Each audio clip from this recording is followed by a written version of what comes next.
அப்படியே கரங்களை தட்டிடலாமா? Praise the Lord.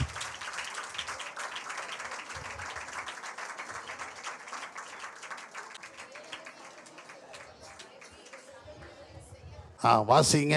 யோபுவின் புஸ்தகம் 42ஆம் அதிகாரம் 2ஆம் வசனம். தேவரீர் சகலத்தையும் செய்ய வல்லவர். தேவரீர் சகலத்தையும் செய்ய வல்லவர். நீர் செய்ய நினைத்தது தடைபடாது. நீர் செய்ய நினைத்தது தடைபடாது.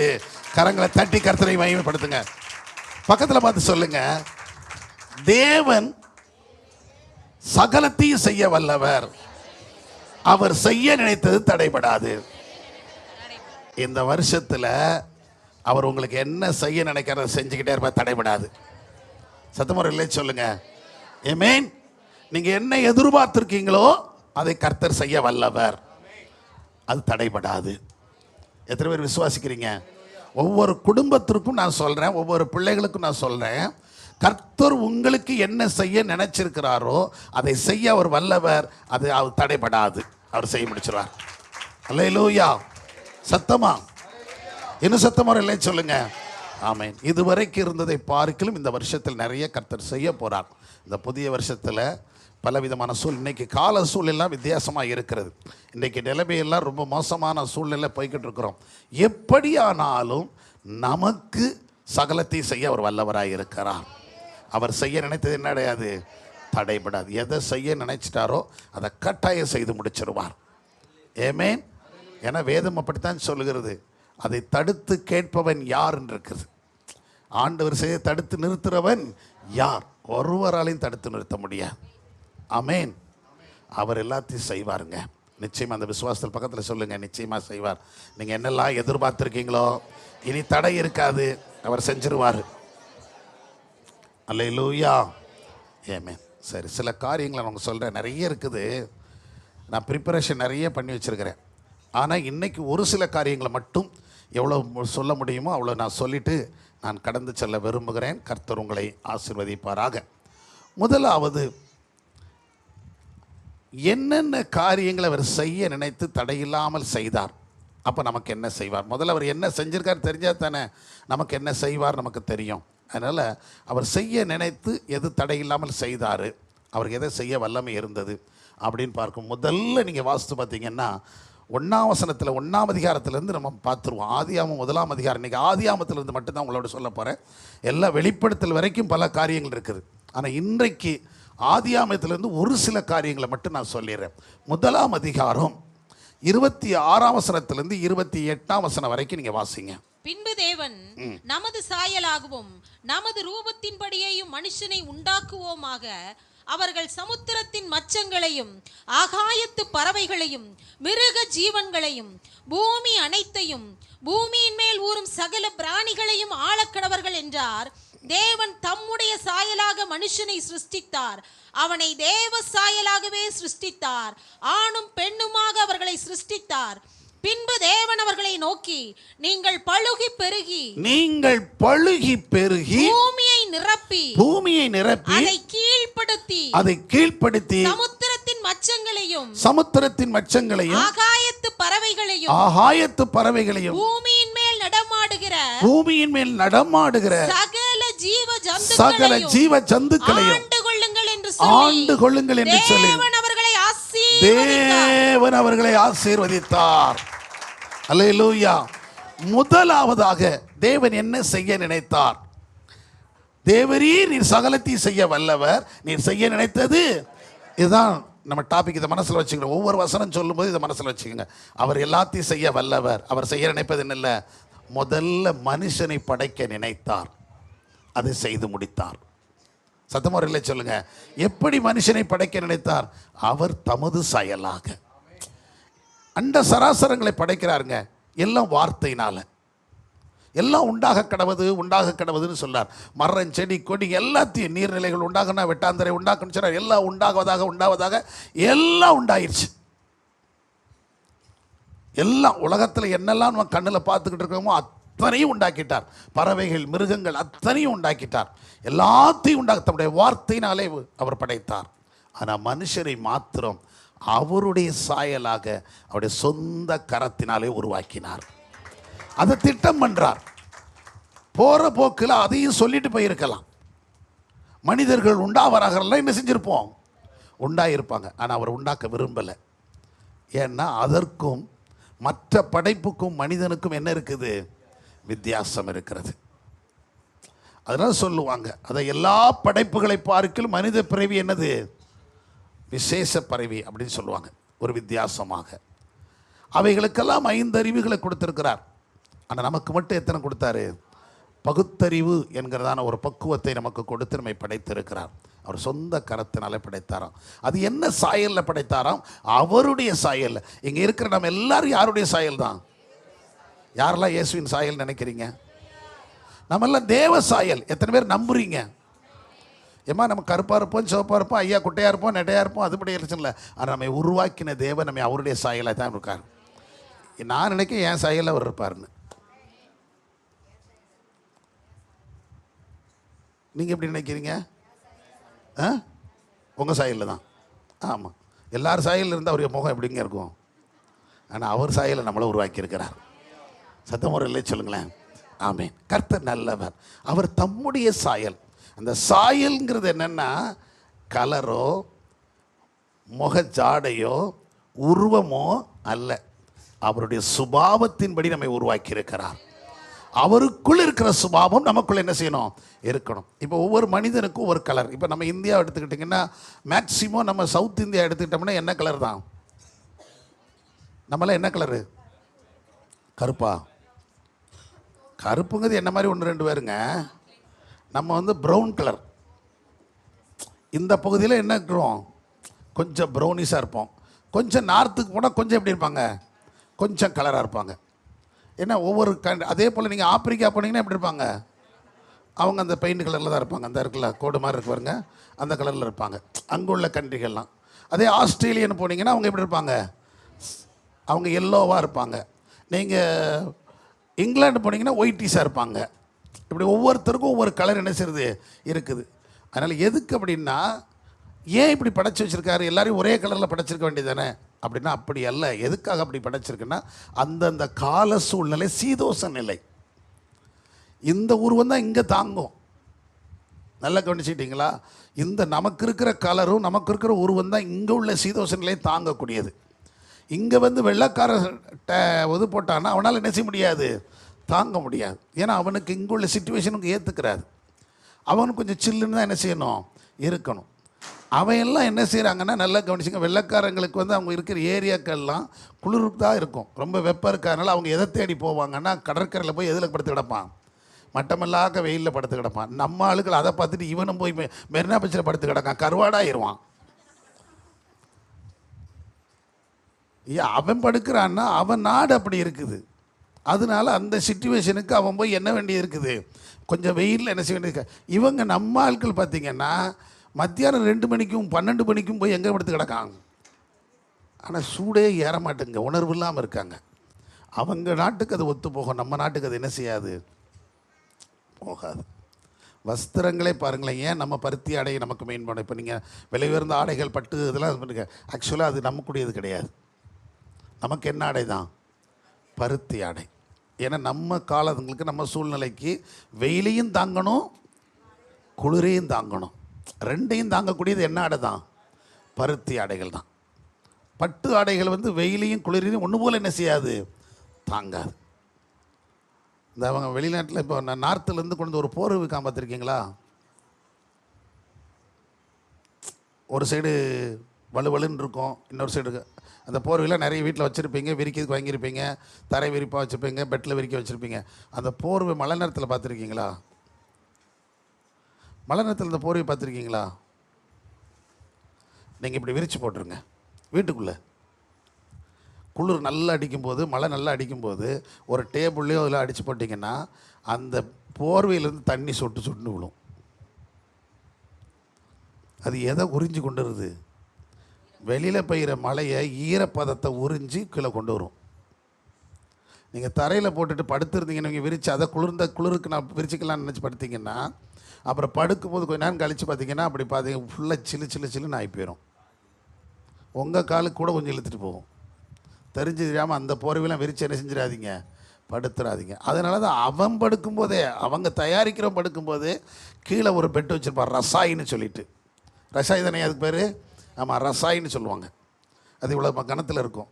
எந்த வீட்டுக்கு போனாலும் ரசாய் இல்லாத வீடே என்ன செய்யாது, அந்த ரசாயை தான் விரிப்பாங்க. அந்த பெட்டை விரிச்சிட்டு அதே மாதிரி இன்னொரு ரசாயத்துக்கு என்ன செஞ்சிருவாங்க, மூடிக்கிறான். நமக்கு விற்கிறவன் ஒருத்தன் கூட அதங்க மூடி படுக்க மாட்டான். இங்கே தூக்கி போலே போலே போலே போலே அப்படின்ட்டு வரான்ல, இவன் எவனையாவது அந்த போர்வை மூடி படுக்க சொல்லுங்க, மூட மாட்டான். இவன் முழுவதும் எதை தான் வச்சிருப்பான், ரசாய் வச்சுருப்பான். ஆனால் அவன் நம்ம தள்ள கட்டிட்டு போகிறது ஃபுல்லாக என்னது, இந்த போர்வை.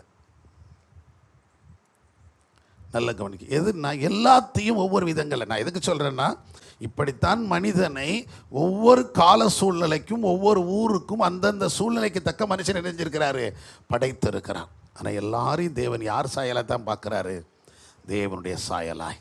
சத்தமாக இல்லை சொல்லுங்களேன். அவர் அதை திட்டம் பண்ணினார், அவருடைய சாயலில் மனுஷன் இருக்கணும். அப்படி ஏன் அப்படின்னு சொல்லி யோசித்து பார்த்தீங்கன்னா, ஆண்டவர் அந்த சராசரங்களை எல்லாம் செப்பனிட்டு கொண்டு வருவதற்கு முன்னாடி அந்த மேலோகத்தில் அவரை துதிப்பதற்கும் அவரை பாடுவதற்கும் அவரை ஆராதிப்பதற்குமாக தூதர்கள் இருந்து கொண்டிருந்தார்கள். இப்போ தூதர்களில் 3 பிரிவு இருக்கிறாங்க. ஒரு பிரிவு செய்திகளை கொண்டு போகிறவங்க, இன்னொரு பிரிவு யுத்த களத்தில் நிற்கிறவங்க, இன்னொரு பிரிவு யாருன்னா அவரை எப்பொழுது என்ன செஞ்சுக்கிட்டே இருக்கிறவங்க, ஆராதிச்சுக்கிட்டே பாடி ஆராதிச்சுக்கிட்டே இருக்கிறவங்க.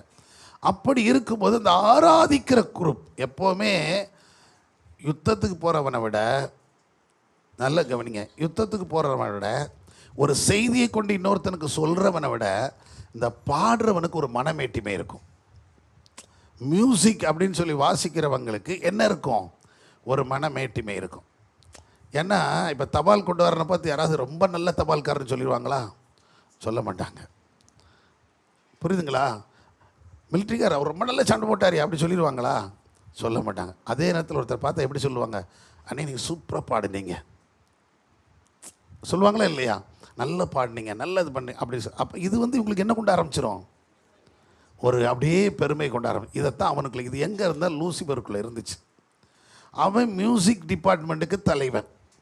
இந்த தலைவன் என்ன பண்ணுனா அப்படின்னு சொன்னால், நான் யாரை போல மாற வேண்டும், தேவனுக்கு மேலாக உயரணும் தன்னை ஆசைப்பட்டதுனால அவன் அந்த இடத்துல இருந்து என்ன செய்யப்பட்டான், தள்ளப்பட்டான். இப்போ தள்ளப்பட்ட அந்த தூதன் அங்கே துதிப்பதற்கு ஆள் வேணும், அவரை பாடுவதற்கு ஒரு ஆள் வேணும், அவரை மகிமைப்படுத்துவதற்கு ஒரு வேறுவனுக்காக அவர் இன்னொரு தூதனை உருவாக்காதபடிக்கு அதற்காக அவருடைய சாயல்லே மனுஷனை படைத்திருக்கிறார். சத்தமாக இல்லை சொல்லுங்களேன். அப்போ லூசிபர் அங்கே இருந்து என்ன செஞ்சிருந்திருப்பானோ அதை செய்வதற்காகத்தான் தேவன் யாரை படைச்சிருக்கிறாரு. அதனால தான் சொன்னாங்க, படைப்பெல்லாம் படைத்தான் மனுவுக்காக, மனுவை படைத்தான் தன்னை வணங்க.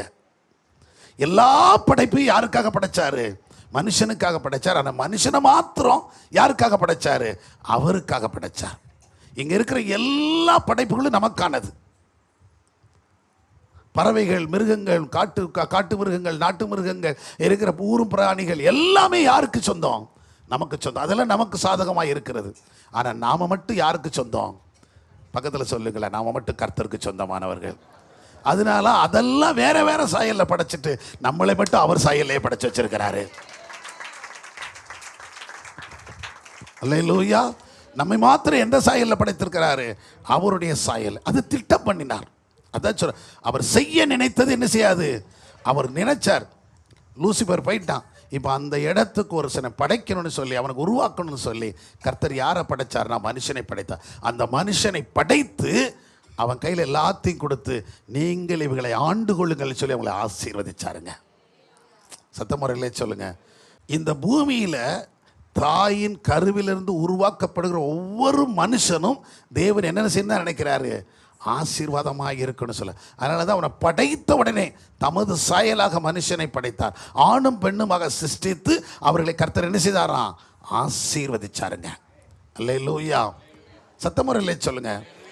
இதைத்தான் அந்த வல்லவர், அதான் சொல்ற, அவர் செய்ய நினைத்து தடைபடாத எல்லாவற்றையும் செய்ய என்ன செய்யுது வல்லவர். அவர் என்ன செய்தார் அப்படின்னு சொல்லி பார்த்தோன்னா, யாக்கோபு தன் வாழ்க்கையில் இதை சொல்கிறார். ஆதியாகமம் 49:25-26 வாசிங்க. யாக்கோபு தன்னுடைய குமாரனாகிய யோசேப்பை ஆசீர்வதிக்கும் போது என்ன சொல்றார் பாருங்க. உன் தகப்பனுடைய தேவனாலே அப்படி உன் தகப்பனுடைய தேவனாலே அப்படி ஆயிற்று. அவர் உனக்கு துணையாய் இருப்பார். அவர் உனக்கு துணையாய் இருப்பார். சர்வ வல்லவராலே அப்படி ஆயிற்று. நல்ல கவனிங்க. அவர் சகலத்தையும் செய்ய அந்த வல்லவராலே. அவர் சொல்றார் அவர் சர்வ வல்லவராலே அப்படி ஆயிற்று. என்னது அப்படி சொல்றாரு பாருங்க. அவர் உயர வானத்தில் அவர் அந்த வல்லவர் சகலத்தையும் செய்யக்கூடிய சர்வ வல்லவர் உயரே வானத்தில் உண்டாகும் ஆசீர்வாதங்களினாலும் கீழே ஆழத்தில் உண்டாகும் கீழே ஆழங்களிலிருந்து உண்டாகும் ஆசீர்வாதங்களினாலும் ஸ்தலங்களுக்கும் கர்ப்பங்களுக்குரிய ஆசீர்வாதத்தினாலும் உன்னை ஆசீர்வதிப்பார். அப்படி சொல்லிட்டு அடுத்து என்ன சொல்றாரு பாருங்க. உன் தகப்பனுடைய ஆசீர்வாதங்கள் உன் தகப்பனுடைய ஆசீர்வாதங்கள் என் பிதாக்களுடைய ஆசீர்வாதங்களை பார்க்கிலும் மேற்பட்டதாக இருந்து நித்திய பர்வதங்களின் முடிவு மட்டும் எட்டுகின்றன. கரங்களை தட்டி கர்த்தரை மகிமைப்படுத்துவோம். அந்த சர்வ வல்லவர் தேவரீர் நீர் சகலத்தையும் செய்ய வல்லவர். நீர் செய்ய நினைத்தது தடைபடாது. அப்ப நீங்க நல்லா கவனிச்சுக்கிடுங்க. மனுஷனை அவர் படைக்க நினைச்சாரு, உருவாக்க நினைச்சாரு, சிருஷ்டிக்க நினைத்தார்.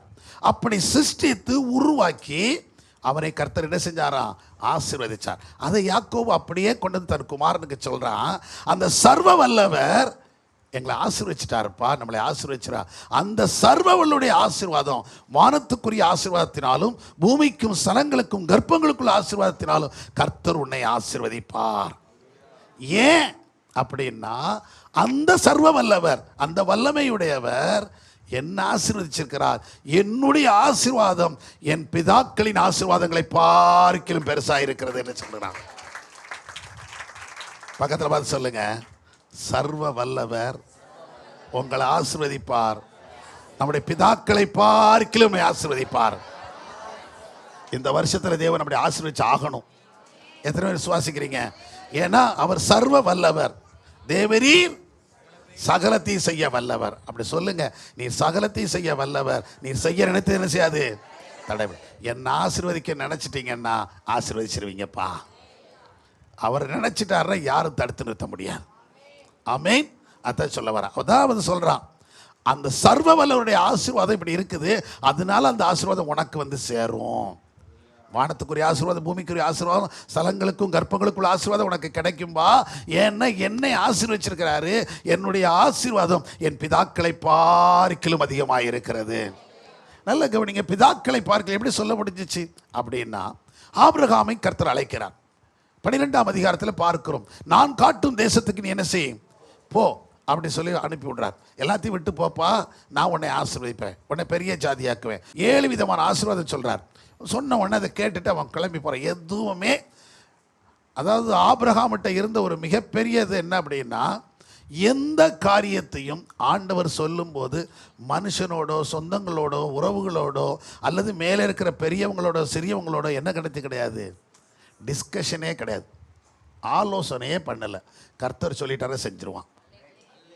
அது பெத்த பிள்ளையாக இருந்தாலும் சரி தான், கொண்டு வந்து பழி செலுத்தினா ரெடி, தூக்கிட்டு போயிடும். அதுக்கு போய் என்ன பெர்மிஷன் கேட்க மாட்டான். எப்போ இப்படி சொல்கிறாரு, நம்ம செய்யலாமா வேண்டாமா, ஏதாவது நடக்குமா நடக்காதா, அதெல்லாம் கிடையாது. கர்த்தர் செய்ய நினைச்சது அது பாட்டு நடந்துக்கிட்டே இருக்கும். அல்லேலூயா. அவர் செய்ய நினைத்தது என்ன படாது, தடைபடாது. அவர் சகலத்தையும் செய்ய வல்ல. இந்த ஆபிரகாமுக்கு இவ்வளோ பெரிய நம்பிக்கை இருந்துச்சுங்க. அந்த ஆபிரகாமை ஆண்டவர் அழைச்சாரு, வெளியே வந்தான். வேதம் சொல்லுகிறது அது கீழ்ப்படிஞ்சு வந்ததுனால 24ஆம் அதிகாரம் 1ஆம் வசனத்தை நீங்க வாசித்து பார்த்தீங்கன்னா, அந்த 1ஆம் வசனம் சொல்லுகிறது, ஆபிரகாம் வயது சென்று முதிர்ந்தவனானான். ஆபிரகாம் வயது சென்று முதிர்ந்தவனானான். கர்த்தர் ஆபிரகாமை சகல காரியத்திலும் ஆசீர்வதிச்சிருந்தார். ஐயா இப்ப நல்ல கவனிங்க. சகல காரியம் 35-36 அதே வசனத்தை நீங்க அதே அதிகாரத்தில் வாசித்து பார்த்தீங்கன்னா, அவர் எப்படி இருக்காராம், கர்த்தர் என் எஜமானை மிகவும் ஆசீர்வதிச்சிருக்கிறார். அவர் சீமானாய் இருக்கிறார். கர்த்தர் அவருக்கு ஆடு மாடுகளையும் வெள்ளியையும் பொன்னையும் வேலைக்காரிகளையும் ஒட்டகங்களையும் கழுதைகளையும் கொடுத்திருக்கிறார். என் எஜமானுடைய மனைவியாகிய நல்ல கவனிங்க. இதெல்லாம் கொடுத்த தேவன் அவர் முதிர் வயதுல என் எஜமானுக்கு ஒரு குமாரனை என் பெற்றார். எஜமானுக்கு ஒரு குமாரனையும் கர்த்தர் கொடுத்திருக்கிறார். கரங்களை தட்டி கர்த்தரை மகிமைப்படுத்துங்க. அதனாலதான் தைரியமா சொல்றான், சகல ஆசீர்வாதம். சத்தமுறையிலே சொல்லுங்க. ஐயா, ஆபிரகாமை கர்த்தர் எப்படி ஆசீர்வதிச்சாராம்? சகல காரியத்திலும் ஆசீர்வதிச்சார். இப்போ யாக்கோபு சொல்றான், என்னுடைய ஆசீர்வாதம் என் தகப்பனுடைய ஆசீர்வாதத்தை பார்க்கிலும் பெருசு. அப்போ இதெல்லாம் என்ன செஞ்சிரு? இப்போ நமக்கே பெரிய ஆசீர்வாதம் எது தெரியுது? ஆபிரகாமுடைய ஆசீர்வாதம், சகல ஆசீர்வாதம். அவன் சீமானாய் இருக்கிறான், வெள்ளியும் பொண்ணுமுடையவனாய் இருக்கிறான். ஆனால் இங்கே சொல்லப்பட்டிருக்கிறது, அதை விட என் ஆசீர்வாதம் பெருசு. சொல்லுங்க பக்கத்தில். ஆபிரகாமின் ஆசீர்வாதமே பெருசு, அதை விட யாக்கோபின் ஆசீர்வாதம் பெருசு, அதை விட நம்மையும் ஆசீர்வதிப்பார் பெருசா. அல்லேலூயா. ஆமாம், அதான் அவன் தைரியமா சொல்றான், அதை பார்க்கல. இன்னும் கவனிச்சு பாருங்களேன், அடுத்த பிதா, இது அவனுக்கு தாத்தா. யாரு? யாக்கோபுக்கு ஆபிரகாம் யாரு? தாத்தா. எப்படி ஆசீர்வதிச்சார்? சரி, அவங்க ஐயா எப்படி ஆசீர்வதிக்கப்பட்டிருந்தாரு? 26ஆம் அதிகாரத்தை திருப்பி பாருங்க, அங்கே எப்படி எழுதப்பட்டிருக்குன்னு பாருங்க. 26ஆம் அதிகாரத்தில் நிறைய இருக்குது. நான் ஒரு 1-2 ஞாபகத்துக்காக சொல்லிட்டு போறேன்.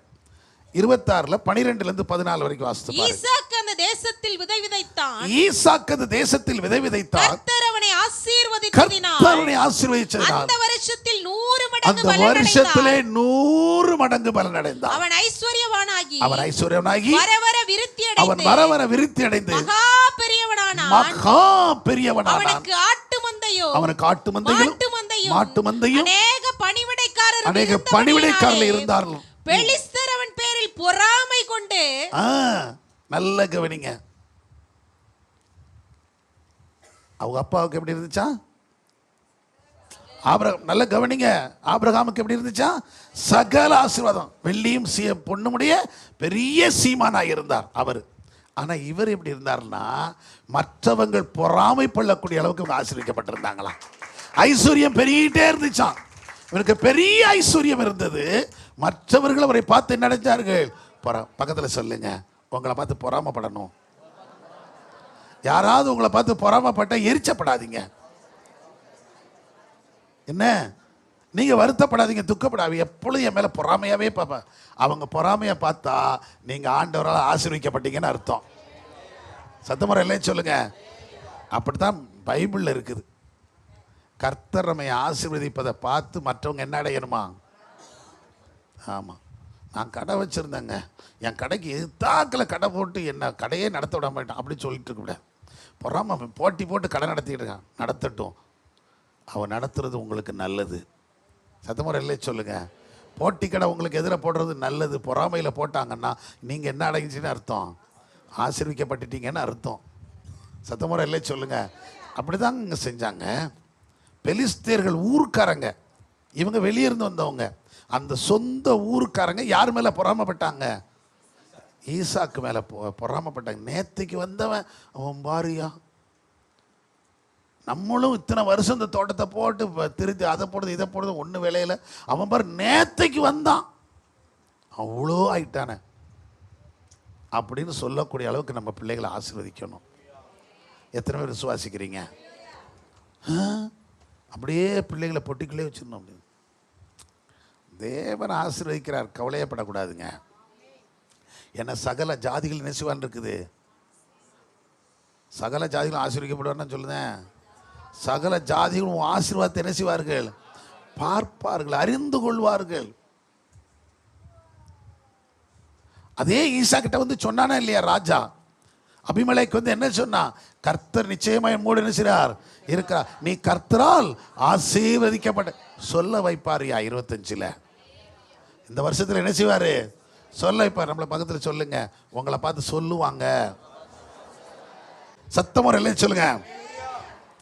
பொறாமைப்படக்கூடிய அளவுக்கு கர்த்தர் என்ன செய்றான்? ஆசீர்வதிச்சார். இப்ப சொல்லலாம், நல்லா கவனிங்க. ஆபிரகாமின் ஆசீர்வாதம் சகலவித ஆசீர்வாதம், வெள்ளியும் பொண்ணு இருக்குது. அவனை விட, ஆபிரகாமை விட யார் ஆசீர்வதிக்கப்பட்டிருந்தா? ஈசாக்கு ஆசீர்வதிக்கப்பட்ட. பொறாமைப்படக்கூடிய அளவுக்கு வர வர விருத்தி அடைந்து ஐஸ்வர்யம் வாங்கிட்டே இருக்கிறான். ஐஸ்வர்யம் பெருகிட்டே இருக்குது. இப்போ யாக்கோபு சொல்றாரு, அவங்க 2 பேருடைய ஆசீர்வாதத்தை பார்க்கிலும் என்னுடைய ஆசீர்வாதம் பெரிதா இருக்கிறது. ஐயா, சர்வ வல்லவர் நம்ம கூட இருந்தா ஆசீர்வதிச்சிருவாரியா? ஆமேன். அவர் சகலத்தையும் செய்ய வல்லவர். அவர் செய்ய நினைத்தது தடைவர். இந்த வருஷத்தில் உங்களை செய்ய உங்களை படைக்க நினைச்சிட்டாரு, உங்களை உருவாக்க நினைச்சவர் உங்களை ஆசீர்வதிக்க நினைச்சிருக்கிறாரு. அவர் ஆசீர்வதிப்பார், ஒருத்தரும் தடுக்க முடியாது. நம்மை ஆசீர்வதிக்க தீர்மானிச்சிட்டாரு, யாராலும் தடுத்து நிறுத்த முடியாதுங்க. எத்தனை பேர் விசுவாசிக்கிறீங்க? நம்பிக்கை இருக்கிறதா? சந்தோஷமா சொல்லுங்க. கர்த்தர் நினைச்சது தடைபடாதுங்க. அல்லேலூயா. அது மாத்திரமல்ல, அடுத்து சொல்லப்பட்டிருக்கிறது 2ஆம் அதிகாரத்தில் 18ஆம் வசனத்திலிருந்து 23ஆம் வசனம் வரைக்கும் ஒரு பாரியத்தை சொல்றார். அடுத்து என்ன நினைச்சார் அவரு அப்படின்னு சொல்லி, மனுஷனை படைச்சிட்டாருங்கயா. அடுத்து என்ன நினைச்சார்? பின்பு தேவனாகிய கர்த்தர் மனுஷன் தனிமையா இருப்பது நல்லதல்ல, மனுஷன் தனிமையா இருப்பது நல்லதல்ல, ஏற்ற துணை அவனுக்கு உண்டாக்குவேன், ஏற்ற துணை அவனுக்கு உண்டாக்குவேன் என்றார். தேவனாகிய கர்த்தர் வெளியின் சகலவித மிருகங்களையும் ஆகாயத்தின் சகலவித பறவைகளையும் மண்ணினாலே உருவாக்கி ஆதாம் அவைகளுக்கு என்ன பெயரிடுவான் என்று பார்க்கும்படி அவைகளை அவனிடத்தில் கொண்டு வந்தார். அந்தந்த ஜீவ ஜந்துக்கு ஆதாம் எந்தெந்த பெயரிட்டானோ, என்னென்ன பேர் வச்சானோ எல்லாத்துக்கும் அதுவே அவனுக்கு பேராயிற்று. அப்படியே ஆதாம் சகலவித நாட்டு மிருகங்களுக்கும் ஆகாயத்து பறவைகளுக்கும் சகலவித காட்டு மிருகங்களுக்கும் பெயரிட்டான். ஆதாமுக்கோ ஏற்ற துணை இன்னும் காணப்படவில்லை. ஆதாமுக்கு ஏற்ற துணை இல்லை. நல்ல கவனிங்க. அடுத்து இவர் என்ன தீர்மானிச்சார்னா, மனுஷனை படைச்சிட்டார், எல்லாத்தையும் நீங்க என்ன செய்து கொள்ளுங்க, ஆண்டு கொள்ளுங்கன்னு சொன்னாரு. இப்போ அடுத்து 2வது அவர் தீர்மானிக்கிறார். அவர் நினைக்கிறார் என்னன்னா, இந்த மனுஷனுக்கு என்ன வேணும்? ஒரு துணை வேணும், ஒரு ஏற்ற துணையை உருவாக்கணும். அந்த ஏற்ற துணை ஏன்னா எல்லாத்தையும் பார்க்குற, அதனால எல்லாருக்கும் பேர் வைக்கிற வேலை இவனுக்கு விட்டார். அப்போ எல்லாம் 2 வருது. ஆடு 2, கோழி 2, மாடு 2, பூனை 2, நாய் 2, பன்னி 2, எல்லாம் 2 என்ன செஞ்சிட்டு இருக்குது, வந்துக்கிட்டே இருக்குது. ஒவ்வொன்றும் பறவைகள் மிருகங்கள்லாம் சொல்கிறான். எல்லாம் 2 இருக்கு. இவன் மட்டும் எப்படி இருக்கிறான்? தனியாக இருக்கிறான். ஏன் ஆண்டவர் இதை செய்தாரு அப்படின்னா, இவனுக்கு முதல்ல அந்த உணர்வு வேணும். எல்லாம் 2 இருக்கு, நான் மட்டும் எப்படி இருக்கிறேன்? தனியாக இருக்கிறேன். அப்போ எனக்கு ஒரு துணை வேணுங்கிற உணர்வு வரணும். அப்போ அந்த உணர்வு வர வைத்து அதுக்கப்புறம் தான் அவனுக்கு என்னத்தை கொண்டாடுறாரு? ஏற்ற துணையை கர்த்தர் உண்டாக்குகிறார். சத்தமுறையிலே சொல்லுங்களேன். அப்போ ஒரு ஏற்ற துணை அப்படின்னு சொல்லும்போது எந்த சூழ்நிலையிலும் கர்த்தர் ஏற்ற துணையாக ஒரு தகப்பனையோ, ஒரு தாயையோ, ஒரு சகோதரியோ அல்லது ஒரு குழந்தையோ தேவன் படைக்கவில்லை, ஒரு நண்பனையோ படைக்கவில்லை. இப்போ உலகத்திலே சிறந்தவங்க யாருன்னு தான் சொல்லுதான் எல்லா பேரும். நம்பன்டா. என்னதுடா அது? அவன்கிட்ட கேட்டு பாருங்க எப்படி சொன்ன, நம்பன்டா. அப்படின்னா நான் உன்னை என்ன செய்ய மாட்டேன், நம்ப மாட்டேன்டா. அதான் மீனிங். அதை பிரித்து பாருங்க. நம்பன்டா. நண்பன்கிறத விட்டுட்டு இப்போ எப்படி சொல்கிறானுவா, அவன் என் நம்பன்டா அப்படின்னா. நம்பன்டான்னு என்னது? அதை எடுத்து பாருங்க, நம்ப மாட்டேன்டா. அவன் தான் கூட தெரிவான். நல்லா கவனிச்சுக்கணும். அப்பா அம்மாவை விட யார் மேலே இப்போ இது இருக்குது? ஆண்டவர் படைக்கும் போது அப்படி படைக்கலை. தேவன் படைக்கும்போது ஏற்ற துணைன்னு மனைவியை தான் படைச்சிருக்கிறார். சத்தமே வராத? உங்களுக்குலாம் ஏற்ற துணையா இல்லையா? கணவனுக்கு ஏற்ற துணை யார் தான்? மனைவி. மனைவிக்கு ஏற்ற துணை அவ்வளோதாங்க. இந்த உறவுக்கு அடுத்து தான் அடுத்த உறவுகள். இதை தேவன் ஏற்படுத்தி இருக்கிறார். சத்தமுறையிலே சொல்லுங்க. அப்போ ஒவ்வொரு பிள்ளைகளுக்கும் ஒரு குறிப்பிட்ட வயது வரும்போது அவங்களுக்குன்னு ஒரு திருமணம், அதுதான் நான் சொல்கிறேன், அந்த உணர்வு அவங்களுக்கு வரும்போது, இவங்க திருமணம் பண்ண வேண்டிய வயது வந்துருச்சு, இவங்க திருமணம் செய்து கொள்ளணும் அப்படிங்கிற காரியங்கள் வரும்போது ஏற்ற துணையை கர்த்தர் கொடுத்துட்றார். ஏடாகூடமான துணை கிடையாது. எதையாவது ஒன்று கொடுக்கணும்னு நினைக்கிறதில்ல.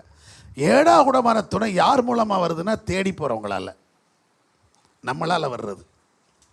நாம் தேடி திரியும் போது தான் ஏடாகூடமாக வந்து சேர்ந்துடும். அவர் தருவார்னு காத்திருந்தோன்னா ஏற்றதை தந்துடுவார். அவர் எந்த விதத்துலையும் ஏடாகூடமாக கொடுக்க மாட்டார். ஏன்னா அவர் தான் சொல்லிட்டார்ல, நான் ஏற்ற துணை என்ன செய்வேன், தருவேன் தான் சொல்லிருக்கார். ஏற்ற துணை. நாமளாக மாமிசத்தின்படி சிந்திக்கிறதுனால தான் நிறைய நேரங்களில் நம்ம சரியான துணையை கண்டுபிடிக்க முடியாதபடிக்கு அப்புறம் வாழ்நாள்லாம் என்ன பண்ண வேண்டியது இருக்குது, கண்ணீர் வடிக்க வேண்டியது இருக்குது. நிறைய பேர் 2 விதத்தில் எடுக்கிறாங்க. ஒன்று சிலர் வந்து பொருளாதாரத்தை, சிலர் வந்து எஜுகேஷன், சிலர் வந்து ஊழிய வேலையை, இது எதையோ ஒன்று என்ன செய்கிறாங்க மைண்டில் வச்சுட்டு வேலை செய்யணும், நிரந்தர வேலை அல்லது நிரந்தர வருமானத்துக்காக பொருளாதாரம் எப்படி இருக்குது. அப்புறம் இன்னும் கொஞ்சம் பார்த்திங்கன்னா சிலர் வந்து ஸ்டேட்டஸ், ஃபேமிலி ஸ்டேட்டஸ், இதெல்லாம் இப்படிலாம் வரும்போது சில நேரத்தில் நிறைய குறைவுகள் வந்துடும். இது எதையுமே பார்க்காம நல்ல குணத்தை தேடினா ஆண்டவர் சரியானதை தந்துடுவார். சத்தமுறையிலே சொல்லுங்க, ஆமாவா இல்லையா? ஆமேங்க. பைபிள் அப்படி தான் இருக்குது. நீதிமொழிகள் 18:22 வாசித்து பார்த்தீங்கன்னா, மனைவியை கண்டடைகிறவன் நன்மையானதை கண்டடைகிறான். மனைவியை கண்டடைகிறவன் நன்மையானதை கண்டடைகிறான். கர்த்தராலே தயையும். நல்லா கவனிச்சிட்டீங்களா? மனைவியை கண்டடைகிறவனுக்கு என்னது வந்துருதான்? நன்மையும் வருது, கர்த்தரிடத்திலிருந்து என்னதும் கிடைச்சிருது, தயவு. அதனால சரியான துணை ஆண்டவர் தந்துட்டாருன்னா தயவு தானா கர்த்தரிடத்திலிருந்து வர ஆரம்பிச்சிருங்க. நன்மையும் வரும், தயவும் வரும். ஏன்னா நிறைய நேரங்களில் வந்து நம்பிக்கைக்குரியவனான இருக்கிறது யார் தான்? அம்மா அப்பா கூட நிறைய நேரங்களில் சில சூழ்நிலை நிமித்தம் என்ன செஞ்சிருவாங்க, விட்டு பிரிஞ்சு போயிடுவாங்க. நீ ஓம்பாடு அப்படின்னு சொல்லிடுவாங்க. ஆனால் எந்த சூழ்நிலை வந்தாலும் கூடயே நிற்கிறது யார் தான்? 1000 சண்டை போடுங்கங்க. நிறைய இப்போ நம்ம வீடுகள்லாம் அப்படி கிடையாது. ஆனால் சில வீடுகளில் எப்போவுமே என்ன நடந்துட்டு தான் இருக்கும், சண்டை அடிதடி நடந்துகிட்டு தான் இருக்கும். ஆனால் அந்த பெண்களை கேட்டு பாருங்களேன், 1000 தான் இருந்தாலும் என் புருஷன் இல்லாமபாங்க. பார்த்துருக்கீங்களா? எவ்வளோ காரியம் ஊர்களில் கிராமங்களில் பாருங்கள், பிரச்சனைகள் 1000 நடக்கும். ஆனாலும் அவன் போட்டு அடி தொளிச்சு எடுத்துருவான், அடிச்சு இழுத்து வெளியே போட்டுருவான். வெளியே போய் நான் அப்படின், ஆனால் போக மாட்டேன், நான் உன்னை விட்டு எங்கேயா போவேன் அப்படின்பா. நான் அந்த பக்கத்து வீட்டு கிளவியெல்லாம் சொல்லுவேன், எதுக்கு இவன்ட்டு அடி வாங்கி சாப்பிட, போய் ஒரு 4 நாள் வெளியே போவேன். அப்பவும் இவன் தான் எனக்கு அப்படின்னு. பார்த்துருக்கீங்களா? இருக்காங்க, பார்த்துருக்கீங்களா? இருக்கா இல்லையா? இருக்காங்க. ஏன்? இந்த உறவுங்கிறது வேறங்க. சத்தமுறையிலே சொல்லுங்க. அதே போல் கணவனாக இருந்தாலும் சரிதான், பெண்கள் என்னதான் திட்டுனாலும் என்னதான் சொன்னாலும் அந்த புருஷ மனைவி மேலே அவனுக்கு என்ன இருந்துட்டு தான் இருக்கும். எவ்வளோ நாள் வெளியே போங்க? நான் தான் கேட்குறேன், சண்டை போட்டு நீங்கள் வெளியே போகிறீங்களா? இல்லை சண்டையே போட வேண்டாம், சும்மாவாக போயிட்டு ஒரு வாரம் ஒரு வீட்டில் இருந்துருக்குங்களேன், உங்களுக்கு ஃபோன் எப்படி பறந்து பறந்து வருதுன்னு பாருங்கள். வீட்டில் இருக்கும்போது என்ன செய்ய மாட்டாங்க, நேருக்கு நேராக பேசக்கூட மாட்டாங்க, அவங்க பாட்டு தான் இருப்பாங்க. ஆனால் வெளியில் போயிட்டா, ஏய்யா எப்போ வருவிய, எங்கே இருக்கிய அப்படின்னு கேட்பாங்க. கேட்கங்களா இல்லையா? சாப்பிட்டீங்களா, காப்பி குடிச்சீங்களா எல்லாம் கேட்காங்களா? எம்மா கேட்பீங்களா, கேட்க மாட்டீங்களா?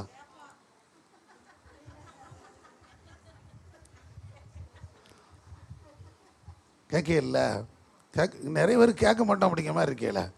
ஆமாம் ஐயா, கேட்பாங்களா கேட்க மாட்டாங்களா? ஐயா உயிரை வாங்கிட்டு தானே இருப்பாங்க. எதுக்கு வீட்டிலே இருந்து தொலைக்கலாம் போனால் போட்டு உயிரை வாங்கிட்டு இருக்கே அப்படின்னு சொல்லிட்டு போயிரு சொல்லுதுமா இல்லையா? எதனால அதை கேட்குறாங்க? அந்த ஒரு பாசம், அந்த ஒரு அன்பு. அது நமக்கு ஒரு வேளை கேட்குறதுக்கு வேடிக்கையாக தான் பேசலாமே தவிர, ரியலாக ஒரு புருஷனுக்குள்ளே ஒரு மனைவிக்குள்ளே என்ன இருக்குது, ஒரு அன்பு இருக்குங்க. அந்த அன்பை யாராலும் பிரிக்க முடியாது. சத்தமுறையிலே சொல்லுங்க, அம்மாவா இல்லையா? எந்த விதத்திலும் பிரிக்க முடியாது.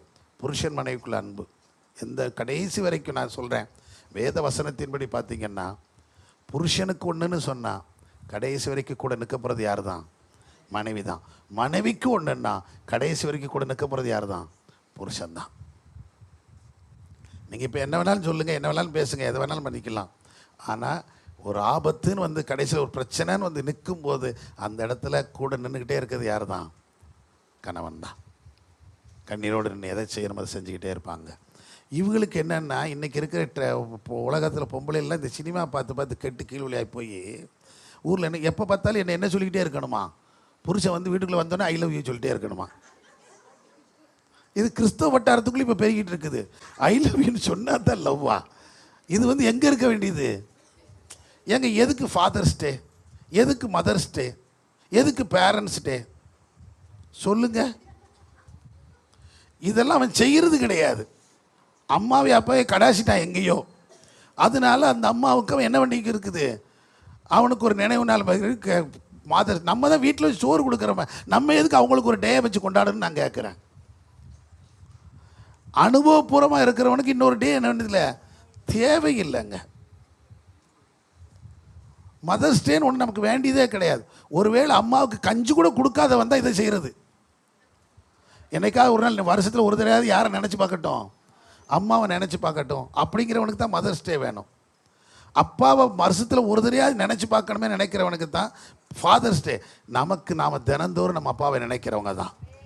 சத்தமுறையிலே சொல்லுங்கள், எத்தனை அப்படி நினைக்கிறீங்க? ஆமாங்க. ஒவ்வொரு ஸ்டெப்பும் எடுத்து வைக்கும்போது நீங்கள் யோசித்து பாருங்கள். நம்முடைய வாழ்க்கையில் ஒவ்வொரு நாள் நடைமுறை வைக்கும்போது நம்முடைய அப்பா அம்மாவை நினைக்காம நம்ம என்ன செய்ய முடியாது, கடந்து வர முடியாது. அவங்க நல்லவங்களா கெட்டவங்களான்னு கிடையாது, ஏதோ ஒரு விதங்களில் நமக்கு என்ன செஞ்சுட்டே இருந்திருக்காங்க, தியாகம் பண்ணியிருக்காங்க. இப்போ நாம அப்படி நம்ம தியாகம் பண்ணுறோம், நம்முடைய பிள்ளைகள் நம்ம நினைப்பாங்க. இதெல்லாம் சிந்திக்காதவனுக்கு தான் அந்த டே. இதெல்லாம் நமக்கு அவசியமே கிடையாதுங்க. நமக்கு எல்லா நாளும் என்ன டே தான்? ஃபாதர்ஸ் டே தான், மதர்ஸ் டே தான், எல்லாம் தான். ஆமேன். ஆமாவா இல்லையா? ஆமாங்க. எத்தனை பேர் ஏற்றுக்கொள்ள நான் சொல்கிறத? இன்னும் சந்தேகமாக இருக்கா? அப்போ இன்னும் நீங்கள் தூரமாக இருக்கீங்கன்னு அர்த்தம். ஃபேமிலியோடு இருக்கிறவனுக்கு என்ன பிரச்சனை கிடையாது. குடும்பங்களோடு ஒன்றா உறவாடி சந்தோஷமாக பிள்ளைகளோடும் தகப்பனோடும் மனைவியோடும் புருஷனோடும் எல்லாம் ஒருத்தர் இருக்கிறவனுக்கு இன்னொரு புதுசாக ஒரு டே கொண்டாடணும். ஆமாம், அவசியம் இல்லை. இப்போ ஃபேமிலி டேன்னு ஒன்று கொண்டு வருவான். இப்படி ஒவ்வொரு டேயாக வச்சுட்டு போய்கிட்டே இருக்க வேண்டியதான். அவன் செய்கிறான்னா அவன் ஒதுக்கி விட்டுருவான். ஒரு விவரம் தெரிஞ்சதுலேருந்து பிள்ளைகள் தனியாகவும் தாய் தகப்பன் தனியாகவும் என்ன செஞ்சுருவாங்க, போயிடுவாங்க. நம்ம தமிழ் கலாச்சாரம் என்னென்னா சாகிற வரைக்கும் ஒன்றாவே தான் தெரியும். ஆமாவா இல்லையா? ஆமாம். அதுலேயும் பெண்களை பொறுத்த வரைக்கும் பிரச்சனையே கிடையாது. சாகிற வரைக்கும் உயிரை வாங்கிடுவோம். என்ன இப்போ பண்டிகைலா எங்கே கிறிஸ்மஸுக்கு வந்திருக்கேன் அப்படிப்பா. அப்படியா? அவன் அப்போ தான் பசியை விட்டு வீட்டுக்கு வந்திருப்பாங்க. மறுநாள் காலையில் மறுபடியும் ஏம்மா போன திங்கக்கிழமை தானே போனேன். இல்லை, புது வருஷத்துக்கு வந்திருக்கேன். விட்றது கிடையாது. வந்துருதமா இல்லையா? ஆமாம். அடுத்தபடி சரி திங்கக்கிழமை முடிஞ்சிருச்சு, இப்போ புது வருஷம் ஏற்றி விட்டுருப்பாரு. அடுத்து பொங்கலுக்கு வந்திருக்கேன் அப்படி ஒரு பண்டிகை விடாமல் என்ன செஞ்சிருந்தோம். அப்போ எவ்வளோ வந்தாலும் நம்ம என்ன பண்ணிட்டு தான் இருக்காங்க, அப்பா அம்மா நமக்கு செய்கிறத செஞ்சுக்கிட்டு தான் இருக்கிறாங்க. முகம் கோணலாக யாரும் என்ன செய்கிறதில்ல, இருக்கிறதில்ல. சந்தோஷமாக ஒரு இல்லையே சொல்லுங்களேன். ஆமாவா இல்லையா? அப்போ இவங்களுக்குன்னு ஒரு டே நம்ம வைக்கணும் அவசியமே கிடையாதுங்க. அவங்க நம்மளோடு இருக்கிறாங்க. இங்கே நல்லா கவனிச்சுக்கிடுங்க. இங்கே வேதம் சொல்லுகிறது, மனுஷன் தனிமையாக இருப்பது நல்லதில்லைன்னு ஏற்ற துணையை உருவாக்கினார்.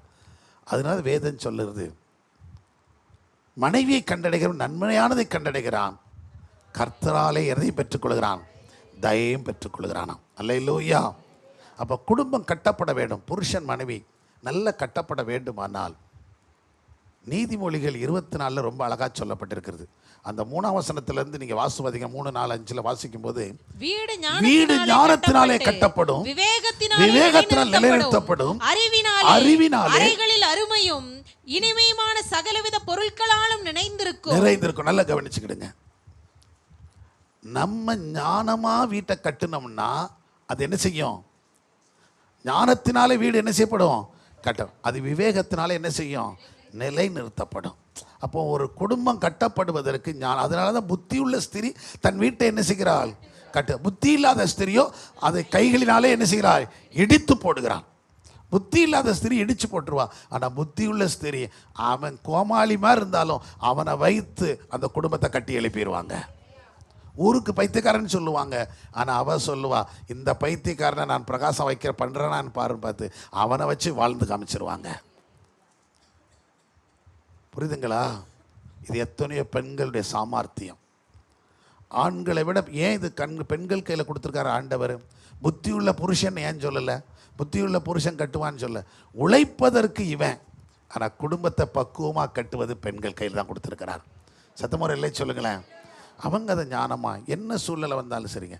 இப்போ ஆடம்பரம் பெருத்து போச்சு நம்ம நாட்டில். சம்பளம் வருது, வருமானம் பெறுது, எல்லோரும் சம்பாதிக்கிறாங்க, அவங்களும் அவங்களும் சம்பாதிக்கிறதுனால அங்கே மரியாதை இல்லாமல் போயிடுச்சு. ஆண்களுக்கோ தகப்பனுக்கோ தாய்க்கோ மரியாதை இல்லாமல் போயிடுச்சு. இதுக்கு முந்தின காலங்களில் ஆண்கள் தான் மேக்ஸிமம் சம்பாதிப்பாங்க. அது என்ன வேலையாக இருக்கட்டும், அந்த வேலைக்கு போவாங்க அல்லது கூலி வேலை பார்த்தாலும் சரி, ஏதோ அந்த வர்ற வருமானத்தில் இந்த பெண்கள் அதை வைத்தே என்ன செய்வாங்க?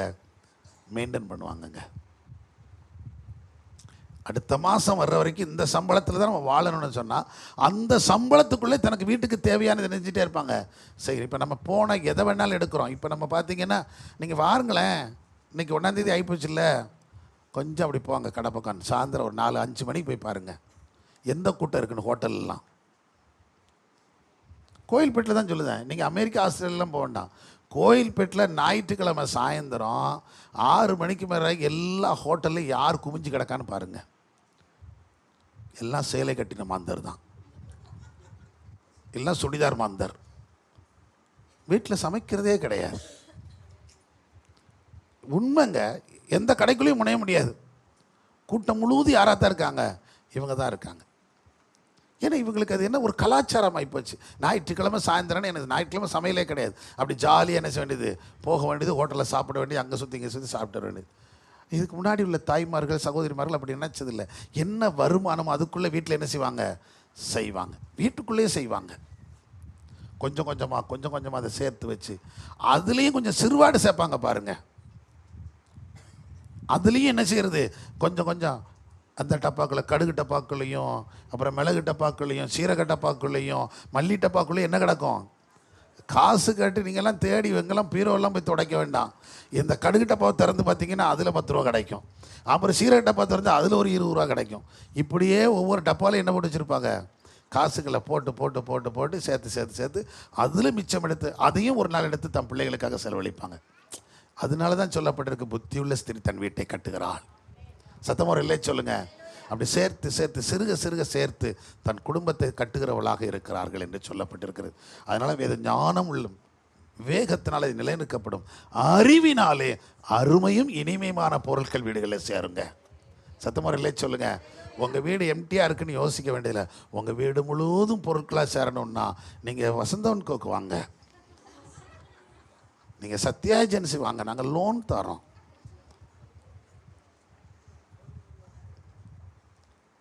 இப்போ அது என்னமோ பௌர்ணமி சேல்ஸா, என்ன சேல்ஸா, அதையும் விட்டு வைக்கலையா. மாதத்தில் ஒரு நாள் என்ன வருது, பௌர்ணமி. இப்போ சத்யாக்காரங்க குத்தகைக்கு எடுத்துக்கிட்டாங்க அதை. நாங்கள் பௌர்ணமி சேல்ஸ்ன்னு சொல்லி அது ஒரு தனியாக போட்டிருக்காங்க. ஃபெஸ்டிவல் டேஸ்ன்னு தனியாக வருது. இன்றைக்கி 1ஆம் தேதி இல்லையா, இன்றைக்கி நீங்கள் நிறைய கடைகளில் போய் பாருங்கள், சத்யாவாக இருக்கட்டும் அல்லது வசந்தமன் கோவாக இருக்கட்டும், இதெல்லாம் இன்றைக்கி ஜனவரி 1 ஒரு ஸ்பெஷல் ஆஃபர் போடுவாங்க. எப்போவுமே ஆஃபர் இருக்கும், பண்டிகை ஆஃபர்னு சொல்லிட்டு. இப்போ கிறிஸ்மஸ்லேருந்து பொங்கல் வரைக்கும் ஒரு ஆஃபர் போடுவாங்க. ஆனால் இன்றைக்கின்னு வாங்கினீங்கன்னா நேற்றுக்கு விற்றது நாளைக்கு விற்கிற டிவி 5000 ரூபாய்க்கு வாங்குகிற டிவி இன்றைக்கி 4500 ரூபாய்க்கு வாங்கிடலாம். இன்றைக்கின்னு ஒரு ஸ்பெஷல் ஆஃபர் 1000 ரூபா 500 ரூபா 2000 3000 குறைச்சி போடுவாங்க. 1ஆம் தேதி ஜனவரி 1 வந்து ஒரு ஸ்பெஷல் ஆஃபர் போடுவாங்க. நான் எதுக்கு சொல்கிறேன்னா இதெல்லாம் போடுவாங்க. அப்போ நம்ம வாங்க. இப்போ எல்லோரும் லோன் 0% இன்ட்ரெஸ்ட் ஒரு இதை போடுவாங்க, 0% இன்ட்ரெஸ்ட்டு. அப்புறம் என்ன பேசு கிடையாது, டாக்குமெண்ட் சார்ஜஸ் அப்படின்னு கிடையாதுப்பாங்க. இப்படிலாம் சொன்ன உடனே நம்மளும் ஆசைப்பட்டு 5 ரூபாய்க்கு எடுக்க வேண்டியதுக்கு 50 ரூபாய்க்கு எடுத்து தந்துடுவோம். 10,000 ரூபாய்க்கு எடுக்க வேண்டிய பொழுது 1,00,000 ரூபாய்க்கு எடுத்து. ஏன்னா என்ன கிடையாது, டாக்குமெண்ட் சார்ஜ் கிடையாது, அப்புறம் இன்ட்ரெஸ்ட் கிடையாது. கொஞ்சமாக கட்டிக்கிட்டோம். வீட்டுக்கார்ட்ட, ஐயா இந்த வாய்ப்பு கிடைக்காதியா, யோ கிடைக்காதுன்னு சொல்லுதும்ல ஐயா, வாங்கிடும். அந்த தம்பி தான் சொல்லுதாம் இல்லை, கேளுங்க வாங்கிடும். நடந்துருதா இல்லையா? இப்போ நம்மளை யாராக்கிட்டாங்க, கடனாளி ஆக்கிட்டாங்க. எல்லாம் லோன் வேணுமா, அது வேணுமா, இது வேணும், நம்மளை யாராக்கிடணும், நம்மளை கடன்காரனாக்கி தெருவில் விட்டுறணும். நம்ம நல்லா இருக்குன்னு அவங்களை பிடிக்கவே பிடிக்காது. கடல் இல்லாமல் வாழ்ந்தான் கர்த்தர் விரும்புகிறாருங்க. சத்தமுறை இல்லையே சொல்லுங்கள், இன்னும் சத்தமுறை இல்லையே சொல்லுங்கள். அதனால தான் சொல்லப்பட்டிருக்கிறது, நீங்கள் ஆண்டவர் இருந்த ஞானத்தினாலும் விவேகத்தினாலும் அதான் அறிவினால தான் பொருட்கள் நிரம்பும் வீட்டுக்குள்ளே. தேவன் ஆசீர்வதிச்சுவார். இந்த புது வருஷத்தில் தேவையில்லாமல் என்ன வாங்கிறாங்க, கடன் வாங்கிறாதீங்க. ஒரு உதாரணம் சொல்கிறேன். நான் தான் சொன்னேன், இன்றைக்கி நிறைய செய்திகள் வந்து நான் என்னெல்லாம் சொல்ல போகிறேன்னா அவங்க 2-3 பேருமே அதை பகிர்ந்துருக்காங்க அப்படின்னு சொல்லிட்டு. அதனால் கவனித்து கொள்ளுங்க. 2 சாமுவேல் புஸ்தகம் 6ஆம் அதிகாரம் 11-12 வாசித்து பாருங்க, என்ன சொல்லப்பட்டிருக்கு பாருங்க. கர்த்தருடைய பெட்டி கித்தியனாகிய ஓபேத்ஏதோமின் வீட்டிலே 3 மாதம் இருக்கையில் கர்த்தர் ஓபேத்ஏதோமையும் அவன் வீட்டார் அனைவரையும் ஆசீர்வதித்த. கரங்களை தட்டி கர்த்தரை மகிமைப்படுத்துங்க. இன்னும் கித்தியனாகிய ஓபேத்ஏதோம் வீடு ஆசீர்வதிக்கப்படணும்னா லோனை தேடி போகாதீங்க. கடன் வாங்கி வீட்டில் பொருட்களை சேர்க்காதீங்க. அது உங்களை இன்னும் கஷ்டத்தில் கொண்டு வந்து நிறுத்தும். அதுக்கு பதில் நீங்கள் ஒரு பெட்டியை தூக்கி கொண்டு வந்து வீட்டில் வைங்க. உடனே ட்ரங்கு பெட்டி இன்றைக்கி போய் வாங்கிடாதீங்க. நான் சொல்கிற பெட்டின்னா இந்த உடன்படிக்கை பெட்டியாக வேதத்தை நம்ம கையில் வச்சுக்கிடுங்க. இது உங்களை ஆசீர்வதிக்க ஆரம்பிக்குங்க. அது அங்கே தான் சொல்லப்பட்டிருக்கிறது. கர்த்தருடைய உடன்படிக்கை பெட்டி அவன் வீட்டுக்குள்ளே கொண்டதுனால அங்கே சொல்லப்பட்ட கர்த்தர் யார் ஆசீர்வதிச்சாரா? முதல்ல ஓபேத் ஏதோமை ஆசீர்வதிச்சார்.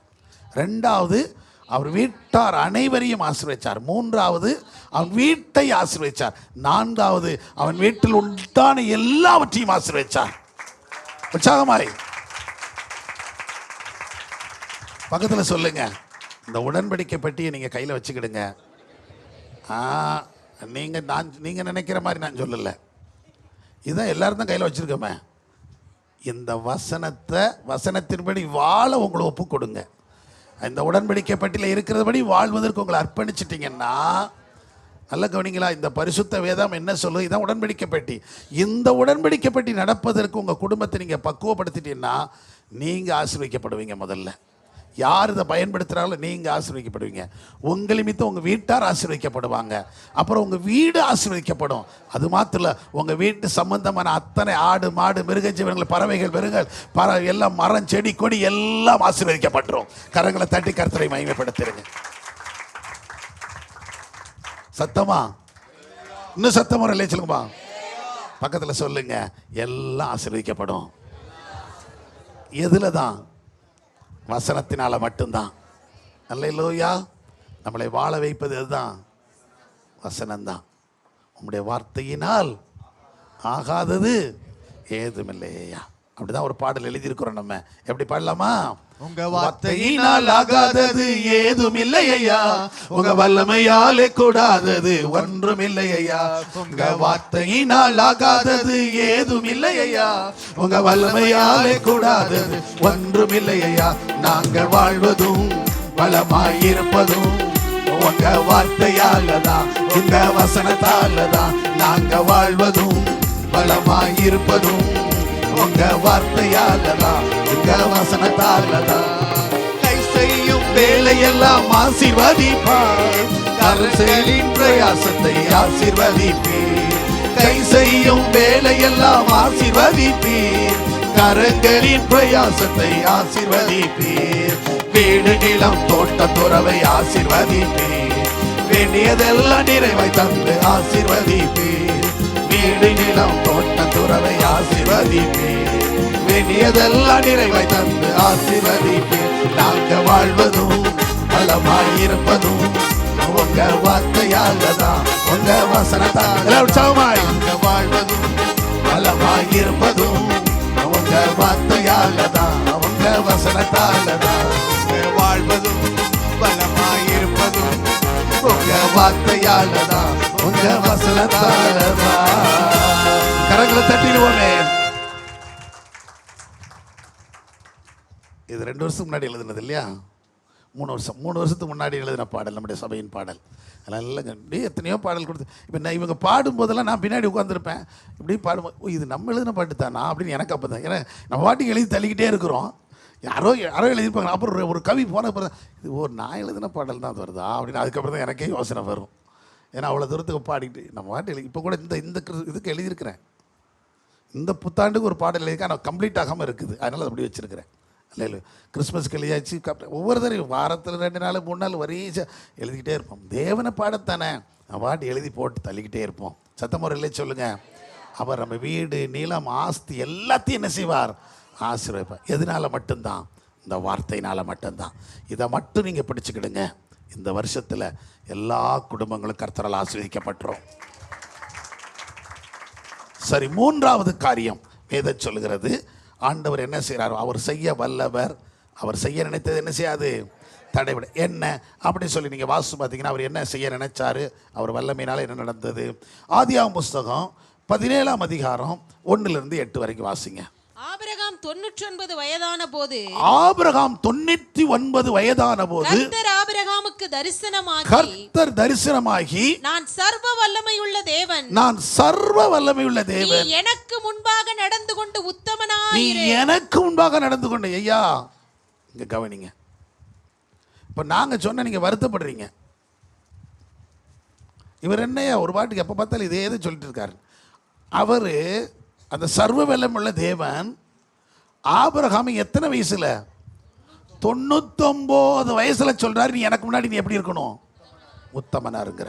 99 வயசுல கிழட்டு பையிலேயே உத்தமனாருன்னு சொன்னார்னா நம்மளை எப்படி சொல்லுவாரு? அவரே அப்படி சொல்ல வேண்டியது இருக்குன்னா நாம எப்படி இருக்க வேண்டும் யோசித்து பாருங்க. 99 வயசுக்கு அப்புறம் என்னையா தவறு செஞ்சிட போறான். ஆனாலும் கர்த்தர் சொல்ல, நீ எனக்கு முன்பாக நீ உத்தமனாயிரு அப்படின்னு சொல்லிட்டு அப்புறம் சொல்றாரு பாருங்க என்னவா, நான் உனக்கும் எனக்கும் நடுவாக என் உடன்படிக்கையை ஏற்படுத்தி உன்னை மிகவும் திரளாய் பெருக நல்ல கவனிங்க. நான் உனக்கு எனக்கு நடுவில் ஒரு உடன்படிக்கை ஏற்படுத்த போறேன், உன்னை திரளாய் பெருக பண்ண போகிறேன் அப்படின்னு சொல்றாரு. அதுக்கு அவர் என்ன சொல்றாருன்னா, அப்பொழுது ஆபிரகாம் வணங்கி தேவன் அவனோட பேசி, நான் உன்னோட பண்ணுகிற என் உடன்படிக்கை என்னவென்றால், நீ திரளான ஜாதிகளுக்கு தகப்பனாவாய். இனி உன் பேர் ஆபிரகாம் எனப்படாமல் நான் உன்னை திரளான ஜாதிகளுக்கு தகப்பனாக ஏற்படுத்தினபடியினால் உன் பேர் ஆபிரகாம் எனப்படும். உன்னை மிகவும் அதிகமாய் பழுக பண்ணி உன்னிலே ஜாதிகளை உண்டாக்குவேன். உன்னிடத்திலிருந்து ராஜாக்கள் தோன்றுவார்கள். உனக்கும் உனக்கு பின்வரும் உன் சந்ததிக்கும் நான் தேவனாய் இருக்கும்படி எனக்கும் உனக்கும் உனக்கு பின் தலைமுறை தலைமுறையாக வரும் உன் சந்ததிக்கும் நடுவே என் உடன்படிக்கை நித்திய உடன்படிக்கை. நல்ல கவனிங்க. இப்படி சொல்லப்பட்டிருக்குன்னா, உனக்கு எனக்கு நடுவில் ஒரு உடன்படிக்கை என்னன்னா, உன்னை நான் திரளா என்ன செய்ய போறேன், பெருக பண்ண போறேன். அப்ப இவனுக்கு என்ன கிடையாது? நல்ல கவனிங்க. குழந்தை இல்லை. குழந்தையே பெற்றுக்கொள்ளாதவனை பார்த்து கர்த்தர் சொல்றாரு, உனக்கு திரளான சந்ததிகளை நான் தரப்போறேன், அவங்கள பெருக பண்ண போறேன், உங்களை பழுகவும் பெருகவும் பண்ணுவேன். ராஜாக்களும் பிரபுக்களும் எங்கிருந்து வருவாங்க? உன் சந்ததியில தோன்றுவாங்க. அதனால இனி உன் பேர் ஆபிராம் என சொல்லப்படாமல் ஆபிரகாம் எனப்படும். அதுக்கு முன்னாடி வரைக்கும் அவர் பேர் என்னதான் இருந்துச்சு? ஆபிராம்னு இருந்துச்சு. இப்போ ஆபிரகாம் என்று மாறப்பட்டதுன்னா, நீ பெருக்கத்தின் தகப்பன், திரள் ஜாதிகளின் தகப்பன் அப்படின்னு வாக்கு கொடுக்குற. எத்தனை வயசுல? 99 வயசுல. இப்போ இவருக்கு ஒரு கேள்வி இருக்கிறது. ஆனால் எனக்கு நீ தாரன்னு சொல்கிறது எப்படி செய்ய போகிறீங்க அப்படின்னு சொல்லிட்டு 15ஆம் அதிகாரத்தில் இதே ஆண்டவர்கிட்ட ஒரு கேள்வி கேட்குற. ஆண்டவரே, நீர் சொல்கிறீரு என்னன்னா, அங்கே வாசித்து பாருங்கள், 15:1 6 வாசிக்கும் போது இதே மாதிரி சம்பவம் அங்கே நடக்கிறது. அப்போ கர்த்தர் அவனை போய் பார்த்து திடப்படுத்துகிறாரு. நடத்திட்டு அவனை சொல்ல, உன்னை நான் ஆசீர்வதிக்க போகிறப்ப உனக்கு குமாரனை கொடுக்க போகிறேன்னு சொல்லும்போது ஆபிரகாம் கர்த்தர்கிட்ட இருக்கிறார், ஆண்டவரே. அதற்கு ஆபிரகாம், கர்த்தராகிய ஆண்டவரே, அடியேனுக்கு என்ன தருவி? அடியேனுக்கு என்ன தருவி? நான் பிள்ளை இல்லாமல் இருக்கிறேனே. நான் பிள்ளை இல்லாது இருக்கிறேனே. நீர் பாட்டு சொல்லிட்டு இருக்க, சந்ததி பெருகும் பெருகும் அப்படிலாம் சொல்லிக்கிட்டே இருக்கிறீங்க. எனக்கு ஆதிம்லே வாக்கு கொடுத்துட்டீங்க. ஆனா இப்ப வரைக்கும் எனக்கு என்ன கிடையாது? சொல்லுங்க, சொல்லுங்கம்மா ஐயா, சொல்லுங்க. என்ன இல்லை? குழந்தை இல்லை, பிள்ளை இல்லாத சூழ்நிலை. நீ சொல்றீரே எனக்கு குழந்தை இல்லையே அப்படின்னு சொல்லிட்டு அவன் சொல்றான், எனக்கு குழந்தை இல்லை, ஆனா என் வீட்டில் இருக்கிற விசாரணைக்காரன் வேலைக்காரனை குறித்து சொல்றான். எலேசரை குறித்து அவன் சொல்றான். அவன் வேலைக்காரனை குறித்து, என் வீட்டில் பிள்ளையாண்டனை போல இருக்கிற அவனை நீர் என்ன செய்வீராக? எனக்கு சுதந்திரவாளியாக தருவீராக அப்படின்னு சொல்லும்போது அதற்கு ஆண்டவர் என்ன பதில் சொல்றார் பாருங்க. அப்பொழுது கர்த்தருடைய வார்த்தை அவனுக்கு உண்டாகி, இவன் உனக்கு சுதந்திரவாளி அல்ல, இவர் உனக்கு சுதந்திரவாளி அல்ல, கற்ப பிறப்பாய் இருப்பவனே, உன் கற்ப பிறப்பாய் இருப்பவனே உனக்கு சுதந்திரவாளியாய் இருப்பார். கரங்களை தட்டி கர்த்தரை மகிமைப்படுத்துங்க. அப்ப எலேசர் உனக்கு சுதந்திரவாளி இல்ல, உனக்கு ஒரு குமாரன் வரப்போகிறான், உன் கற்ப பிறப்பு தான் உனக்கு சுதந்திரவாளியா இருப்பான். சத்தமா இல்லை சொல்லுங்க, இன்னும் சத்தமா இல்லை சொல்லுங்க. அப்படின்னு சொல்லிட்டு தான் நீ கொஞ்சம் வெளியில வான்னு கூப்பிடுறார். அவன் வெளியில வாரான், கூடாரத்தை விட்டு வெளியில வாரான். வெளியில வந்தோடனே மேலே பாருப்பா அப்படி மேலே பார்க்குறான், அண்ணாந்து பார்க்குறான்.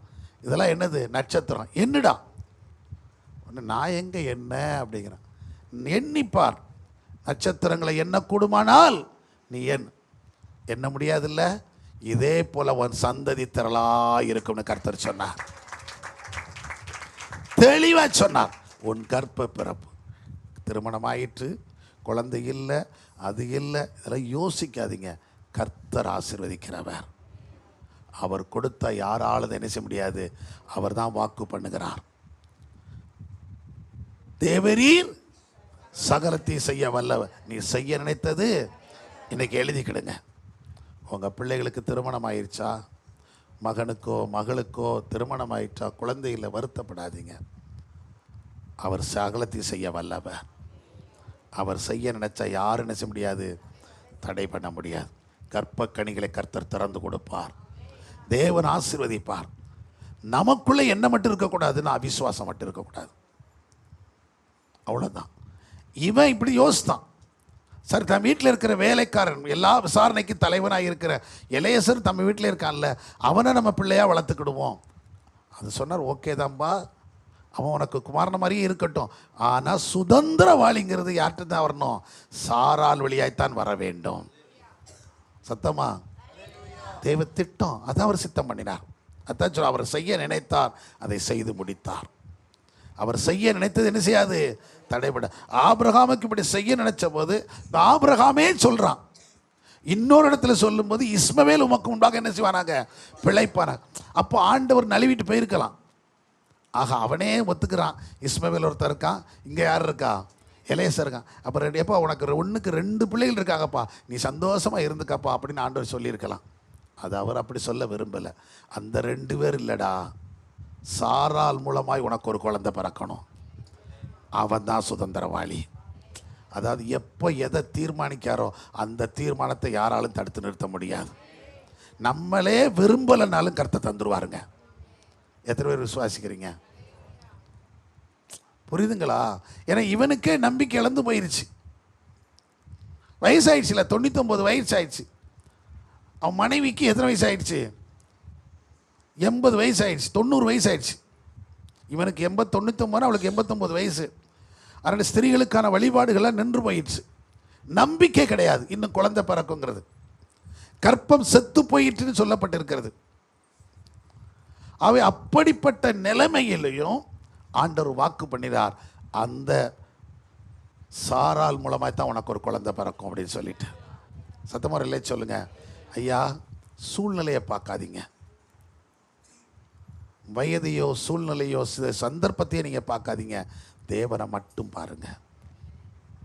குழந்தைக்காக மட்டும் நான் சொல்ல, பொதுவாக நம்ம வீடுகள் நடக்க வேண்டிய காரியங்கள், நம்முடைய பிள்ளைகளுக்கு நடக்க வேண்டிய காரியங்கள், இதையெல்லாம் நீங்கள் பார்த்து உங்கள் சூழ்நிலையை பார்த்து நீங்கள் என்ன செய்யாதீங்க, ஒதுங்காதீங்க. எல்லா இடத்துலேருந்து கர்த்தர் அற்புதங்களை செய்ய முடியும். நிறைய பிள்ளைகள், நிறைய குடும்பங்களில் பெண் பிள்ளைகள் திருமண தாமதம் எதுக்கு அப்படின்னு சொல்லி கேட்டு பார்த்தீங்கன்னா, முக்கியமான ரீசன் என்ன இல்லை, காசு இல்லை. ஏன்னா ஒரு திருமணம்னு சொன்னால் சும்மா முன்னாடி மாதிரிலாம் இப்போ கிடையாது. முன்னாடி ஒன்றும் இல்லை, எது இல்லைனாலும் வருவாங்க, 2 பேர் வருவாங்க, பார்ப்பாங்க, ஏதோ பேசுவாங்க, டக்குன்னு முடிச்சு சரி 2 குடும்பத்தில், இந்த குடும்பத்தில் 4 பேர், அந்த குடும்பத்தில் பேசி வீட்டுக்குள்ளே வச்சு என்ன பண்ணிக்கிடுவாங்க, ஒரு தாலியை கட்டி என்ன செஞ்சுருவாங்க, வாங்க நல்ல நாள் வருது, அதை பண்ணுவோம், இதை எத்தனாந்தேதி வாரம் நாங்கள் ஃப்ரீயாக தான் இருப்போம், வருவோம், பேசுவோம் அப்படின்னு சொல்லி அந்த ஊரில் ஒரு 4 பேர், இந்த ஒரு 4 பேர் கட்டி முடித்து வீட்டுக்குள்ளே ஒரு சின்ன சாப்பாடை கொடுத்து கல்யாணத்தோடு வாழ வச்சுருவாங்க. இப்போ அப்படிலாம் கிடையாது. ஆடம்பரம்னு ஒன்று இருக்குது. இவங்க சும்மா இருந்தாலும் பக்கத்தில் இருக்கவங்க என்ன செய்ய மாட்டாங்க, சும்மா இருக்க மாட்டாங்க. கொளுத்தி போடக்குன்னு ஒரு கூட்டம் இருந்துக்கிட்டே இருக்கும். அவங்க என்ன இப்படி அருவம் இல்லாமல் கல்யாணம் வச்சுக்கிய, நல்ல ஒரு கோலாகலமாக செய்ய வேண்டாமா, அந்த மண்டபத்தை பிடிக்கலாம்ல, நான் வேணா பேசட்டுமா, இவங்க நான் வேணா பேசட்டுமா, கடனாளி ஆக்கிறதுக்கு நான் வேணா பேசட்டுமா, நான் வேணா தொடட்டா, வேணா எங்கே அரிசி வாங்கினியா, நான் வேணா சொல்லட்டுமா, பூ எங்கே படி அங்கேயா, நான் வேணா சொல்லட்டுமா, எனக்கு தெரிஞ்ச ஒருத்தர் இருக்கார், மாலை உழவு அதெல்லாம் என்ன கொஞ்சம் நம்ம சொன்னால் ஏற்றுக்குருவார், ஒரு 1000 1500 தந்துடுவார். என்னத்தை ஒரு நேரம் கழுத்தில் போட்டு கழட்டி எறியதுக்கு எத்தனை ரூபாய்க்கான், 1500 2000 ரூபா. இப்போ 3000 5000 போட்டால் தான் வாழ்வான். அது அந்த ஒரு நேரத்தோடு இணைஞ்சி முடிஞ்சு போச்சு. நான் மேக்ஸிமம் சொல்லுவேன், கோட்டு சூட்டு கூட இப்போல்லாம் எனக்கு தேவையில்லை அப்படின்னு சொல்லுவேன். இப்போ நாங்களாம் எடுத்தோம், எங்களுக்குலாம் எடுக்க வச்சாங்க. கல்யாணத்தில் கடைசி நாளெலாம் நான்லாம் கோட் எடுத்துகிட்டு இருந்தேன். நான் எடுக்க மாட்டேன்னு சொன்னோன்னே, கோமாளி மாதிரி இருப்ப கல்யாணத்தில், கோட்டை போடு அப்படின்னு சொன்னாங்க. அது எனக்கு பர்பஸ் என்னென்னா, நாங்கள் அடுத்து இதுக்கு போடணும், அப்படி கிராஜுவேஷனுக்கு அதுதான் போடணும், பாஸ்டர் அதுக்கும் நீ தான் கோட்டு தான் போடணும்னு சொல்லி ஐயா சொல்லி கோட் எடுத்துடுறா, என்னடா இப்படி நின்றுருக்க அப்படின்ட்டார். கல்யாணத்துக்கு 2 நாளைக்கு முன்னாடி போய் தைக்க கொடுத்து ராத்திரி தச்சு தந்தான் ஒருத்தன் குறைஞ்ச ரேட்டுக்கு. அவன் இன்னும் அந்த கோட்டு வச்சுருக்கேன் நான் பத்திரமா. என் கல்யாண கோட்டு இன்னும் நான் வச்சுருக்கேன், இருக்கட்டும் ஞாபகத்தமாக இருக்கட்டும் அப்படின்னு சொல்லிட்டு. நான் எதுக்கு சொல்ல வரேன்னா, அது ஏன்னா என்ன நம்ம ஊழியம் செய்கிறனால என்ன செஞ்சுக்கிறோம், போட்டுக்கிறோம். இந்த என்ன போட்டுறோம் பாருங்களேன், இது எப்படி 15 வருஷம் இருக்கும் தச்சு. ஆமாம், குறைஞ்சி 15 வருஷத்துக்கு முன்னாடி தைச்சது இன்றைக்கி எடுத்து போட்டது. ஏன்னா உள்ளே இருக்குது, எப்படி போட யோசனை. இது மாதிரி இப்போ வெளியே போட்டு அலைய முடியலை. சரி, அட்லீஸ்ட் நியூ இயர் இருட்டுக்குள்ளேயாவது போட்டுக்கிடுவோம். பகலில் போட முடியல, இருட்டுக்குள்ளேயாவது என்ன செஞ்சுக்கிடுவோம், போட்டு இருட்டோட இருட்டாக வீட்டுக்குள்ளே போயிடலாம்ல. இது 10 மணிக்கு வருவோம், 2-3 மணிக்கு வீட்டில் போய் சேர்ந்துருவோம்ல. அதனால் அப்படி போட்டுக்கலாமா, ஏன்னு போட்டு விட்டேன். இதை வெளியே போட முடியலை. இப்போ நல்லா கவனிச்சுக்க. எதுக்கு அப்படின்னு சொன்னேன்னா, மற்றவங்களுக்காக நம்ம வாழலை, நாம் நமக்காக வாழ்ந்தால் போதும். சத்தமுறை இல்லை சொல்லுங்கள், இன்னும் சத்தமா? ஆமாங்க, நாம் நமக்காக வாழ்ந்தாலே கர்த்தர் நம்ம நடத்திட்டு போயிடுவார். அதனால் எந்த சூழ்நிலையை பார்க்காதீங்க. நான் உங்களுக்கு சொல்கிறேன், இப்போ பாருங்கள், 99 வயசு அம்மாவுக்கு, 89 வயசு, குழந்தை பிறக்குமான்னு தெரியாது. ஆண்டவர் கூப்பிட்டு வெளியே சொல்கிறாரு, வீட்டில் இருக்கிற பிள்ளையை சொல்கிறான், வேலைக்காரன் பிழைக்கட்டும் அப்படின்னு சொல்கிறான், அவனை ஆசீர்வச்சிடும். அவர் சொல்கிறாரு, எப்பா நீ உன் வயசை பார்க்குற, ஆனால் நான் என் வார்த்தையை பார்க்குறேன். கர்த்தர் வார்த்தை அதுதான். நீ உன் வயசை பார்க்குற, ஆனால் நான் என்ன வார்த்தை, நான் உனக்கு சொன்னல 25 வருஷத்துக்கு முன்னாடி சொன்னதை நான் நிறைவேற்ற உண்மையுள்ளவராக இருக்கிறேன். உனக்கு ஒரு குழந்தை பிறக்கும். கரம் தட்டுங்களேன், பக்கத்தில் பார்த்து சொல்லுங்கள், சூழ்நிலையை பார்க்காதீங்க, கர்த்தருடைய வார்த்தையை பாருங்க. அவர் என்ன சொன்னார் அதை செய்திருவார். அல்லேலூயா. சத்தமா? இன்னும் சத்தமுறை இல்லைன்னு சொல்லுங்க. ஆமாங்க, கர்த்தர் ஆசீர்வச்சிருவாருங்க. ஏன்னா அந்த வசனம் சொல்லுது. அதில் தொடர்ந்து நீங்கள் வாசித்து பார்த்தீங்கன்னா, இப்போ சொல்லப்படுது 18ஆம் அதிகாரத்தில் நீங்கள் பார்க்கும்போது, தூதர்கள் 3 பேர் வர்றாங்க. ஆபிரகாம் வீட்டில் வந்து உட்கார்றாங்க. ஆபிரகாம் அவங்களுக்கு விருந்து கொடுக்குறான். விருந்து கொடுக்கும்போது அவங்க அந்த வார்த்தையில் சொல்கிறாங்க, அடுத்த உற்பத்தி கால திட்டத்தில் நாங்கள் வரும்போது உன் மனைவியாகிய சாரால் ஒரு குமாரன் என்ன செய்து கொண்டிருப்பாள், அணைத்து கொண்டிருப்பாள். சொல்லும்போது சாரால் உள்ள கூடாரத்துக்குள்ளே இருக்கிற, ஏன்னா சமையல் வேலை தீவிரமாக நடந்துக்கிட்டு இருக்குது. அவன் என்ன பண்ணிட்டான்னா 3 படி மாவு எடுத்து என்ன கொடுக்குறான், ஏம்மா நல்ல கவனிங்க, 89 வயசு பாட்டி தான் எத்தனை படி மாவு எடுத்து மாவு பிசைஞ்சாங்களா, 3 படி மாவு எடுத்து 3 பேர் தானங்க வந்தான். 3 பேர் அப்போ எப்படி இருக்கான்னு தெரில போல தெரியுது. 3 பேர் வந்திருக்கான், 3 பேர்த்துக்கு எத்தனை படியாம், 3 பிடி இல்லை, 3 படி மாவுன்னா எவ்வளோ பேர் சாப்பிட்லாம். அவ்வளோ மாவு எடுத்து என்ன செய்கிறாங்க, உருட்டி பிசைஞ்சு சப்பாத்தி போட்டு யாருக்கு கொடுக்குறாங்க, அவங்களுக்கு. அவ்வளோ வயிற்று பைகளாக இருந்திருப்பான் போல தெரியுது. உடனே அவ்வளோ செஞ்சு அந்த நாட்கள் அப்படி இருந்திருக்காங்க. அது மட்டும் இல்லை, அதுக்கு குழம்பு என்னவா, எங்கே போய் மாட்டு மந்தையா ஆட்டு மந்தையா கரெக்டாக கண்டுபிடிச்சு சொல்லுங்க. ஆபிரகாம் மாட்டு மந்தைக்கு ஓடி. எங்கே போனா? மாட்டு மந்தை. ஆட்டு மந்தை இல்லை, நேராக மாட்டு மந்தைக்கு போகிறான்.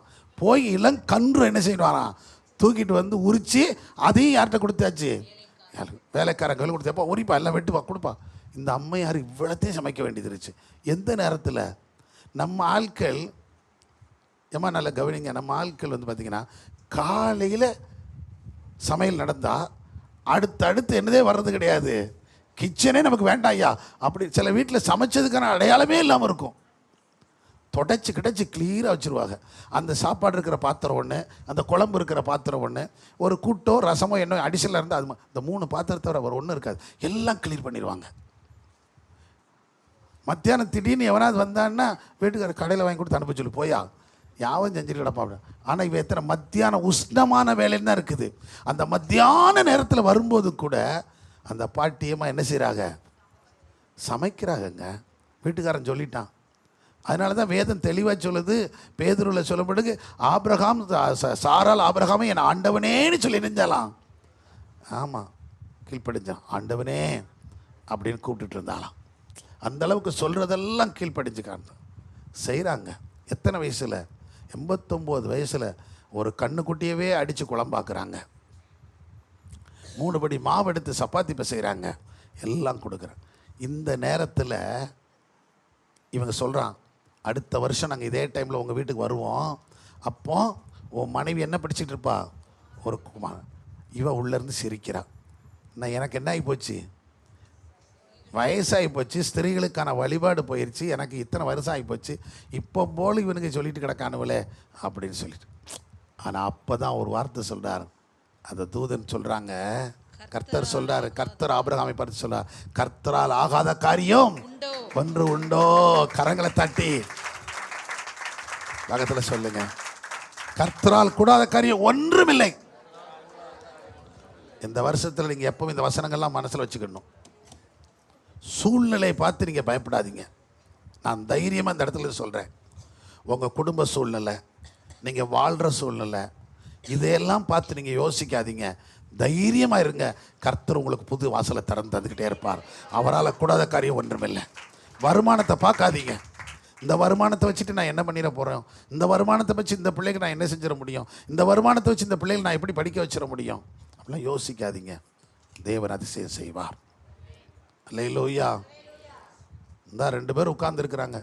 பாஸ்டர் உங்கள் அப்பாலாம் படிக்க வச்சுக்கிட முடியாது அப்படின்னு சொன்னவங்க தான் 2 பேரும் காலேஜில் கோல்டு மெடலாக உட்காந்துக்கிட்டு இருக்கிறாங்க.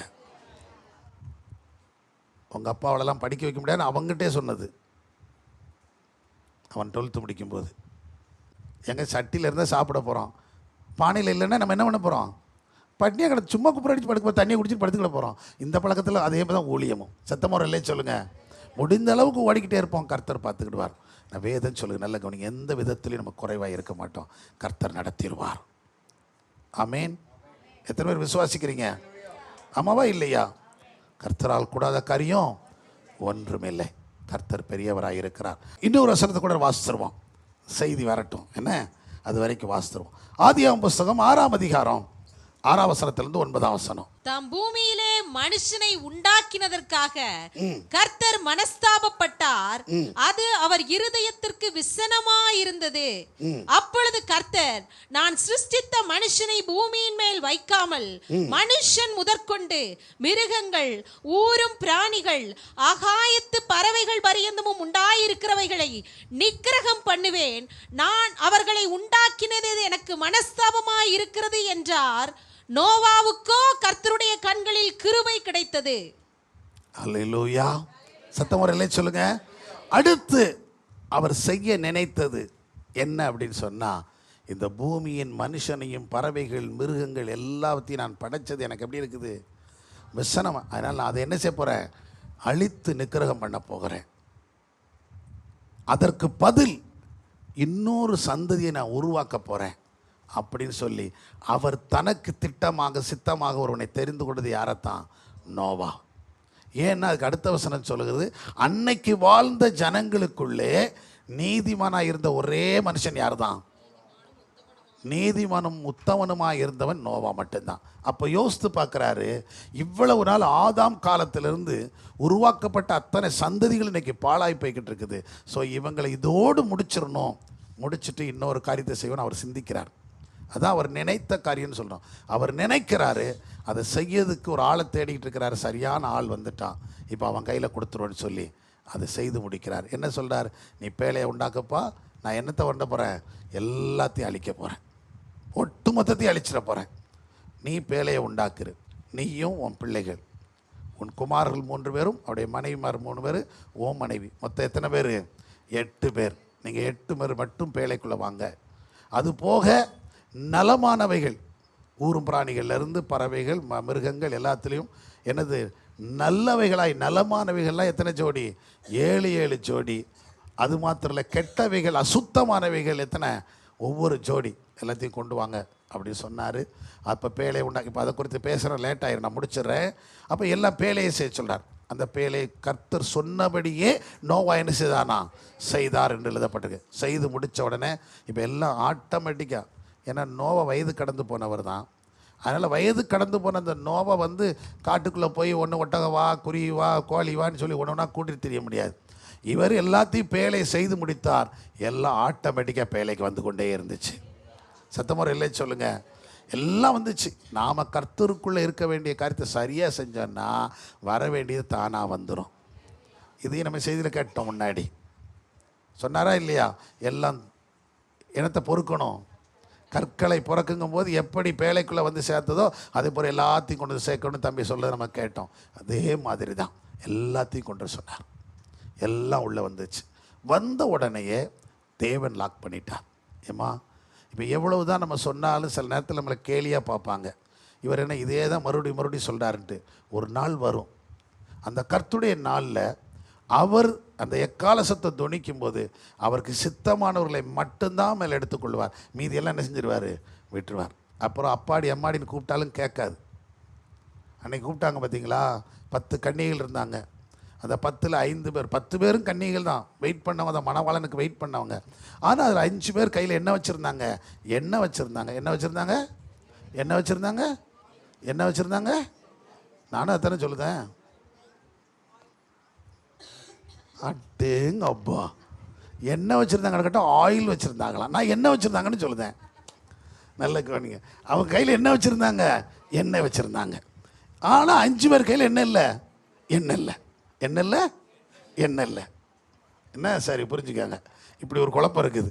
அதில் எண்ணெய் இல்லாமல் இருந்தாங்க. இப்போ திடீர்னு ஒரு சத்தம் கேட்குது. மணவாளன் வந்து விட்டார். வந்த உடனே விளக்க டகார்னு கொளுத்துறாங்க. எல்லாரும் கொளுத்தும் போது 5 பேர் விளக்கு எரியுது, 5 பேர் விளக்கு கரியுது. எண்ணெய்லாம் திரி என்ன செஞ்சு போகும்? கரிஞ்சு. உடனே எக்கா எனக்கு 2 சொட்டு ஊற்றுக்கா அப்படின்னு பக்கத்தில். இவன் சில எம்மாடி எனக்கு இருக்கிறதே கொஞ்சம், நாங்கள் போகிற வரைக்கும் எனக்கு என்ன வேணும்? வெளிச்சம் வேணும். அதனால் இப்போ நான் உனக்கு ஊற்றுற பெருசு இல்லை. ஊற்றுனா இப்போ நீயும் நானும் 2 பேருமே நடுவில் கிடப்போம். அதுக்கு நான் முன்னாடி போய்கிட்டு இருக்கேன், நீ போய் எண்ணெய் வாங்கிட்டு வா, பக்கத்தில் கடையில் போய் வாங்கிட்டு வா. இப்போ போய் எண்ணெயை வாங்கிட்டு வரணும்னு தேடி போனால் அங்கே கடை அலைஞ்சு இங்கே அலைஞ்சு கிடைக்கல. தேடி வந்துட்டாங்க. எங்கேயோ உருண்டு பிறண்டு ஒருத்தர் வாங்கிட்டு, ஏக்கா இங்கே இருக்குது நான் பார்த்தேன், சரி வா நானும் வரேன்னு சொல்லி எல்லோரும் போய் 5 பேர் வாங்கிட்டு இங்கே வருங்காட்டில் கதவு லாக்கு. மணவாளன் வந்துட்டார்.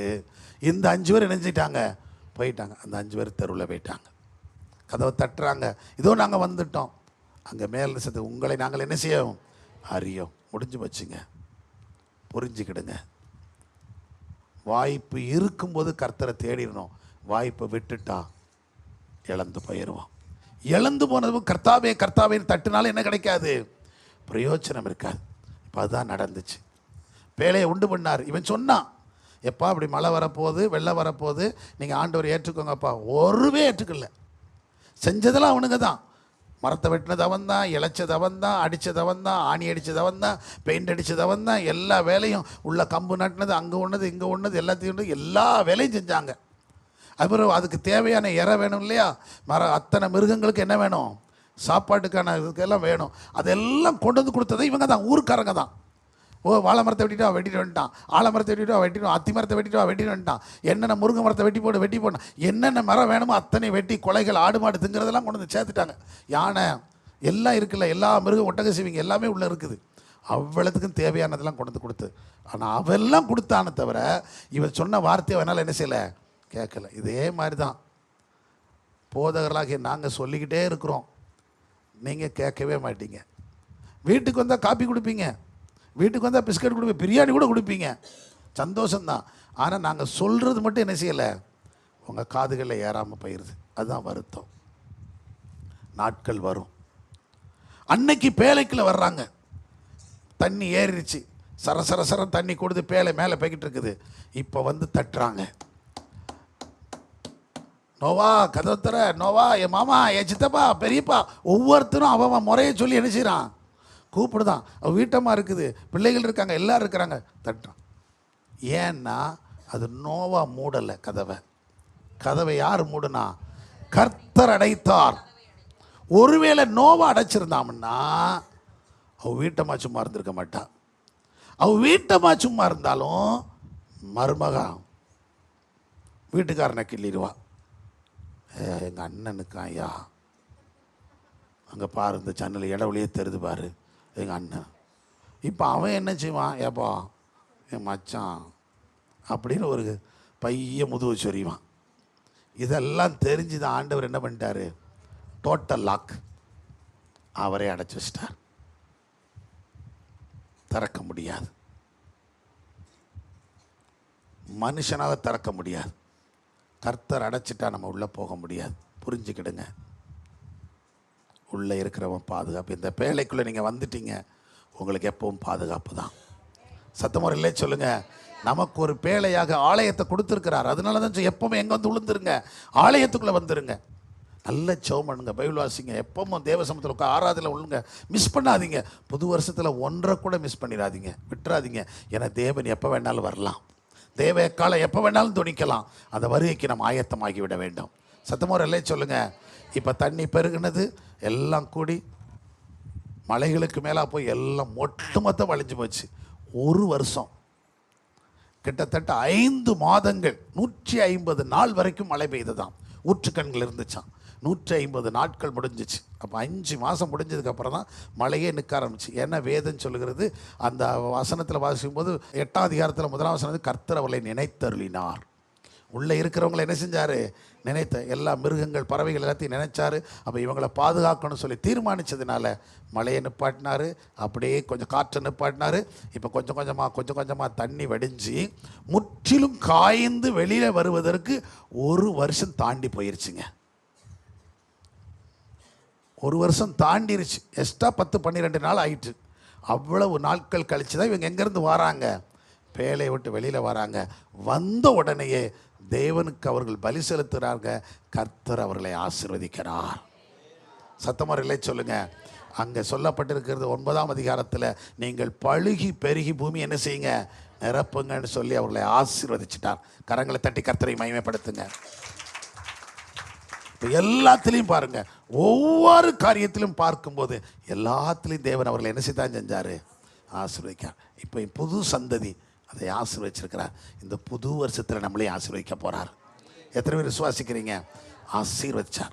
ஆசீர்வதிச்சது மட்டுமல்ல, இன்னொரு வாக்குத்தத்தம் உங்களுக்கு கொடுக்குறார், உடன்படிக்கை பண்ணுறேன். என்னென்னா, இனி இப்படிப்பட்ட வெள்ளத்தினாலும் மழையினாலும் என்னடியாது, பூமியை நான் அழிப்பதில்லைன்னு சொல்லி அவரோட உடன்படிக்கை பண்ணி அதற்கு அடையாளமாக எதை வச்சுட்டாராம், வானத்தில் வெள்ளு வைக்க. அப்போ நீங்கள் கேட்கலாம், இப்போ உங்களுக்குள்ள ஒரு கேள்வி இருக்கும், என்னையா வெள்ளத்தினால தண்ணினால அழியாது, அதுக்கு வானவில்லை வைக்க. அப்போ இப்போவுமே நெஞ்சிட்டு தான் இருக்குது. இப்போ அழிதா அழியலையா? அழியுது. இது சொன்னது எப்போ? இது சொன்னது எப்போ? எத்தனை வருஷத்துக்கு முன்னாடி? 4000 வருஷத்துக்கு முன்னாடி சொன்னது. இப்போ 4000 வருஷம் முடிஞ்சிருச்சு. இப்போ இது வருதுன்னு சொன்னால் இப்போ மறுபடியும் உலகம் அழிவதற்கு ஆயத்தமாயிடுச்சுன்னு அர்த்தம். கொஞ்சம் கொஞ்சமாய் அழிப்பேன்னு கர்த்தர் சொல்லியிருக்கிறார். அதனால் பூமியின் பல பகுதிகள் அக்கினினாலும் தண்ணியினாலும் இணைஞ்சிட்டே இருக்கும். அந்த அழிவுக்கான காலம் வந்து இதில் எதுக்கு நமக்கு சொல்லப்பட்டிருக்குன்னா, எதுக்கு இது நடக்குதுன்னா நமக்கு அடையாளம். இதெல்லாம் நடக்கும்போது நம்ம ஆயத்தமாகி விட வேண்டும். ஏன்னா இப்போ இன்னும் பாருங்கள், சில வருஷங்களுக்குள்ளாக நம்ம தமிழ்நாட்டில் பல பகுதி, கடலோர பகுதியெல்லாம் காணாமல் போயிடும். ஓரளவு கோயில்பட்டி கூட அதில் வரப்போகுது. இன்னும் சில வருஷங்களுக்குள்ளாக நடக்குமா. சென்னையெல்லாம் பாதி இடம் காணாது அப்படின்னு சொல்கிறாங்க, காணாமல் போய்விடும். ஏன்னா தண்ணி என்ன செய்ய போகுது, கடற்தண்ணி உயர்ந்துக்கிட்டே இருக்குது, பனிமலைகள் நிறைய உருகுது, ஸ்ரீலங்காவே இல்லாமல் போயிடும் அப்படிலாம் சொல்கிறாங்க. ஸ்ரீலங்கா மறுபடியும் எப்படி இந்த இது காணாமல் போச்சு இல்லையா, தனுஷ்கோடி எப்படி காணாமல் போச்சோ அதே போல் இதுக்கு முன்னாடி ஒரு கண்டம் குமரி, அது என்ன கண்டம், மெமோரிய கண்டம்னு சொல்கிறாங்க. அந்த அது எப்படி லெமோரியா கண்டம் காணாமல் போச்சோ அதே போல் எதுவும் காணாமல் போயிடும்னு சொல்கிறாங்க. ஸ்ரீலங்கா முற்றிலும் முழுகிறோம், ஒட்டுமொத்த ஸ்ரீலங்காவும் தண்ணியில் முழுகிறோம் அப்படின்னு சொல்கிறாங்க. காரணம் என்ன அப்படின்னா, கடல் தண்ணி நிலம் என்ன செஞ்சிட்ருக்குது, படிப்படியாக உயர்ந்துக்கிட்டே இருக்குது. அது உயர உயர நமக்கு ஆபத்துகள் பெருகிக்கிட்டே இருக்கும். ஆகவே புரிந்து கொள்ள வேண்டும், இப்படிப்பட்ட காலங்கள் இது நடக்கும்போது நாம் எச்சரிக்கையாக இருந்து ஆண்டவரை பிடித்து கொள்ள வேண்டும். சத்தமுறையிலே சொல்லுங்கள். எத்தனை பேர் விசுவாசிக்கிறீங்க? அதனால் தேவன் நம்மை ஆசீர்வதிப்பார், நடத்துவார். அதே நேரத்தில் நாமும் எச்சரிக்கையாக என்ன செய்ய இன்னும் இருக்குது. நாம் அப்படியே ஜெபம் பண்ண போகிறோம். எல்லாரும் முன்னங்காட் படிடுங்க, கர்த்தர் நோக்கி பாருங்கள். எல்லாரும் ஆண்டவர் சமூகத்தில் இந்த புதிய வருஷத்தில் தேவரீர் நீர் சகலத்தையும் செய்ய வல்லவர், நீர் செய்ய நினைத்தது தடைபடாது. இந்த வருடம் நமக்கு கொடுத்திருக்கிற இந்த வார்த்தை, தேவரீர் சகலத்தையும் செய்ய வல்லவர், நீர் செய்ய நினைத்து தடைபடாது. அவர் சகலத்தையும் செய்ய வல்லவராய் இருக்கிறார். அவர் என்ன செய்ய நினைச்சாலும் அதை இந்த வருஷம் தடுக்க முடியாது யாராலும். அவர் கட்டாயம் செய்து விடுவார். அவை நமக்கு அப்படி செய்ய போறதற்காக நம்ம எல்லாரும் கரங்களை தட்டி கொஞ்ச நேரம் கர்த்தரை ஸ்தோத்திரம் பண்ணுவோமா? எல்லாம் விடுதலையா துதிங்க, விடுதலையா விடுதலையா விடுதலையா, கம்பீரமா கம்பீரமா துதிங்க துதிங்க துதிங்க, இன்னும் உற்சாகமாய் துதிங்க உற்சாகமாய் துதிங்க உற்சாகமாய் துதிங்க. ஹல்லேலூயா ஹல்லேலூயா ஹல்லேலூயா. ஏசப்பா உம்மை துதிக்கிறோம் துதிக்கிறோம் துதிக்கிறோம் துதிக்கிறோம் துதிக்கிறோம். தேவரீர் நிறைவேறும் வல்ல தேவன் சொன்னதினால் வாக்குத்தத்தம் நிறைவேறும் வல்ல தேவன் சொன்னதினால் பொய் சொல்ல தேவன் மனிதன் அல்ல, மனமாற மனுபுத்திரனும் அல்ல. பொய் சொல்ல தேவன் மனிதன் அல்ல, மனமாற மனுபுத்திரனும் அல்ல. தேவக்கரம் நம்மேல் இருக்கோ, தேவக்கரம் நம்மேல் இருக்கோ, தேவக்கரம் நம்மேல் இருக்கோ, தேவக்கரம் நம்மேல் இருக்கோ.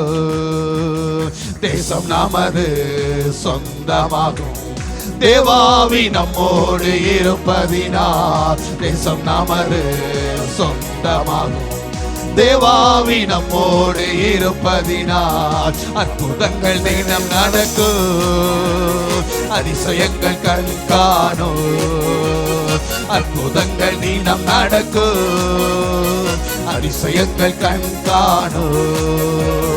ஆதிதேவன் எழுதிய வார்த்தையெல்லாம் அனுதின வாழ்க்கையில் நிறைவேறும். ஆதிதேவன் எழுதிய வார்த்தையெல்லாம் அனுதின வாழ்க்கையில் நிறைவேறும். தேவக்கரம் நம்மேல் இருக்கோ, தேவக்கரம் நம்மேல் இருக்கோ, தேவக்கரம் நம்மேல் இருக்கோ, தேவக்கரம் நம்மேல் இருக்கோ. எல்லாரும் கரங்களை தட்டி கர்த்தரை மகிமைப்படுத்தும். இன்னும் உற்சாகமாய் உற்சாகமாய் உற்சாகம். கர்த்தாவே நன்றியோடு துதிக்கிறோம் ஸ்தோத்தரிக்கிறோம் ஐயா. தேவரீர் நீர் சகலத்தையும் செய்ய வல்லவர், நீர் செய்ய நினைத்து தடைபடாது என்பதை நாங்கள் அறிந்திருக்கிறோம் ஆண்டவரே. வேதத்தில் வாசிக்கிறோம், ஒவ்வொருத்தர் வாழ்க்கையில் நீ என்ன செய்ய நினைத்தீரோ அதையெல்லாம் நீங்க செய்தீங்க, அதை ஆசீர்வாதமாய் மாற்றினீங்க. இன்றைக்கும் எங்களை உங்களுடைய கரத்தில் ஒப்பு கொடுக்கிறோம்ப்பா. உண்மை தேடி இந்த முதல் நாளில் வந்திருக்கிற பிள்ளைகள் வெறுமையான பாத்திரமாய் ஒரு இடத்தில் இருக்கக்கூடாது ராஜா. அவர்கள் ஆசீர்வதிக்கப்பட்டிருப்பார்களாக, உம்மால் ஆசீர்வதிக்கப்பட்டிருப்பார்களாக. நாம மகிமைப்பட எல்லாரையும் பிரகாசிக்க செல்லும்படியாய் ஜெபிக்கிறோம். தேவரீர் நீர் சகலத்தையும் செய்ய வல்லவர். எங்க பிள்ளைகளுக்கு எந்த குறைவு இருக்கக்கூடாது ராஜா. எப்படி அன்றைக்கு கர்த்தாவே மனிதனை சிருஷ்டிக்க நினைத்து ஆசீர்வதிச்சீரோ அதே போல எங்களையும் சிருஷ்டித்து ஆசீர்வதிக்கிறவராய் இருக்கிறீர் ஆண்டவரே. ஆபிரகாமை ஆசீர்வதித்தவர், ஈசாக்கை ஆசீர்வதித்தவர், யாக்கோபை ஆசீர்வதித்தவர். எங்கள் பிதாக்களை பார்க்கில் எங்களை நீர் ஆசீர்வதிப்பீராக. சர்வவல்லவருடைய ஆசீர்வாதம் எங்களுக்குள் இருப்பதாக ராஜா. ஆண்டவரே உடைய கிருபை இருக்கட்டும்பா, உடைய பலன் இருக்கட்டும். ஏற்ற வேளத்தில் ஏற்ற துணையை கர்த்தர் கட்டளையிடுவீராக. மனுஷன் தனிமையா இருப்பது நல்லதில்லை, ஏற்ற துணையை உருவாக்குவேன்னு சொன்னீங்களே, ஏற்ற துணையை தந்துருங்க. குழந்தை பாக்கியத்தை கொடுங்க, அவளை பெருக பண்ணுங்க, நீங்க பாதுகாத்துக் கொள்ளுங்க ஆண்டவரே. ஓபேத் வீட்டை ஆசீர்வதிச்சது போல எல்லாருடைய வீடுமால் ஆசீர்வதிக்கப்பட்டுக்கட்டும். கிருபை மூடிக்கொள்ளட்டும். உடைய கரத்தில் எங்களை தாழ்த்தி ஒப்பு கொடுக்கிறோம். நீர் சர்வ வல்லமை உள்ள தேவன், நீர் செய்ய நினைத்து தடைபடாது ராஜா. நீர் சகலத்தையும் செய்ய வல்லவராய் இருக்கிறீர். அந்த நம்பிக்கையோடு இந்த வருஷத்தை நாங்கள் தொடங்குகிறோம். எதை செய்தாலும் கர்த்தர் எங்க கூட இருந்து செய்ய வல்லவராய் இருக்கிறார். அவர் நிச்சயமாய் எங்களுக்கு இழப்புகள் வராது, தடை வராது என்ற நம்பிக்கையோடு இந்த இடத்தை விட்டு கடந்து போக ஒவ்வொருவருக்கும் நீர் அனுக்கிரகம் பண்ணுங்க. இந்த வருடம் முழுவதும் உடைய பிள்ளைகளை பாதுகாத்துக்கொள்ளும். பெரிதான காரியங்களை தாழ்த்துகிறோம், வறுமையாக்குறோம். சகல துதிக்க நம்ம எமக்கு செலுத்துறோம். இயேசுவின் நாமத்தில் ஜெபிக்கிறோம் நல்ல பிதாவே, ஆமென். என் ஆத்துமாவே கர்த்தரை ஸ்தோத்திரி, என் உள்ளமே பரிசுத்த நாமத்தை ஸ்தோத்திரி. என் ஆத்துமாவே கர்த்தரை ஸ்தோத்திரி, கர்த்தர் செய்த சகல உபகாரங்களை மறவாதே, ஆமென். உடைய கர்த்தராகிய இயேசு கிறிஸ்துவின் கிருபையும் பிதாவாகிய தேவனுடைய அன்பும் பரிசுத்த ஐக்கியமும் சிநேகமும் காவலும் இப்பொழுது எப்பொழுதும் சதா காலங்களிலும் நம்முடையோடும் கர்த்தருடைய வருகை வரைந்தும் மாறாமல் தங்கியிருந்து அவர் வல்லவராயிருந்து செய்ய நினைப்பல தடை பண்ணாதபடிக்கு செய்து முடிப்பதாக. ஆமென்.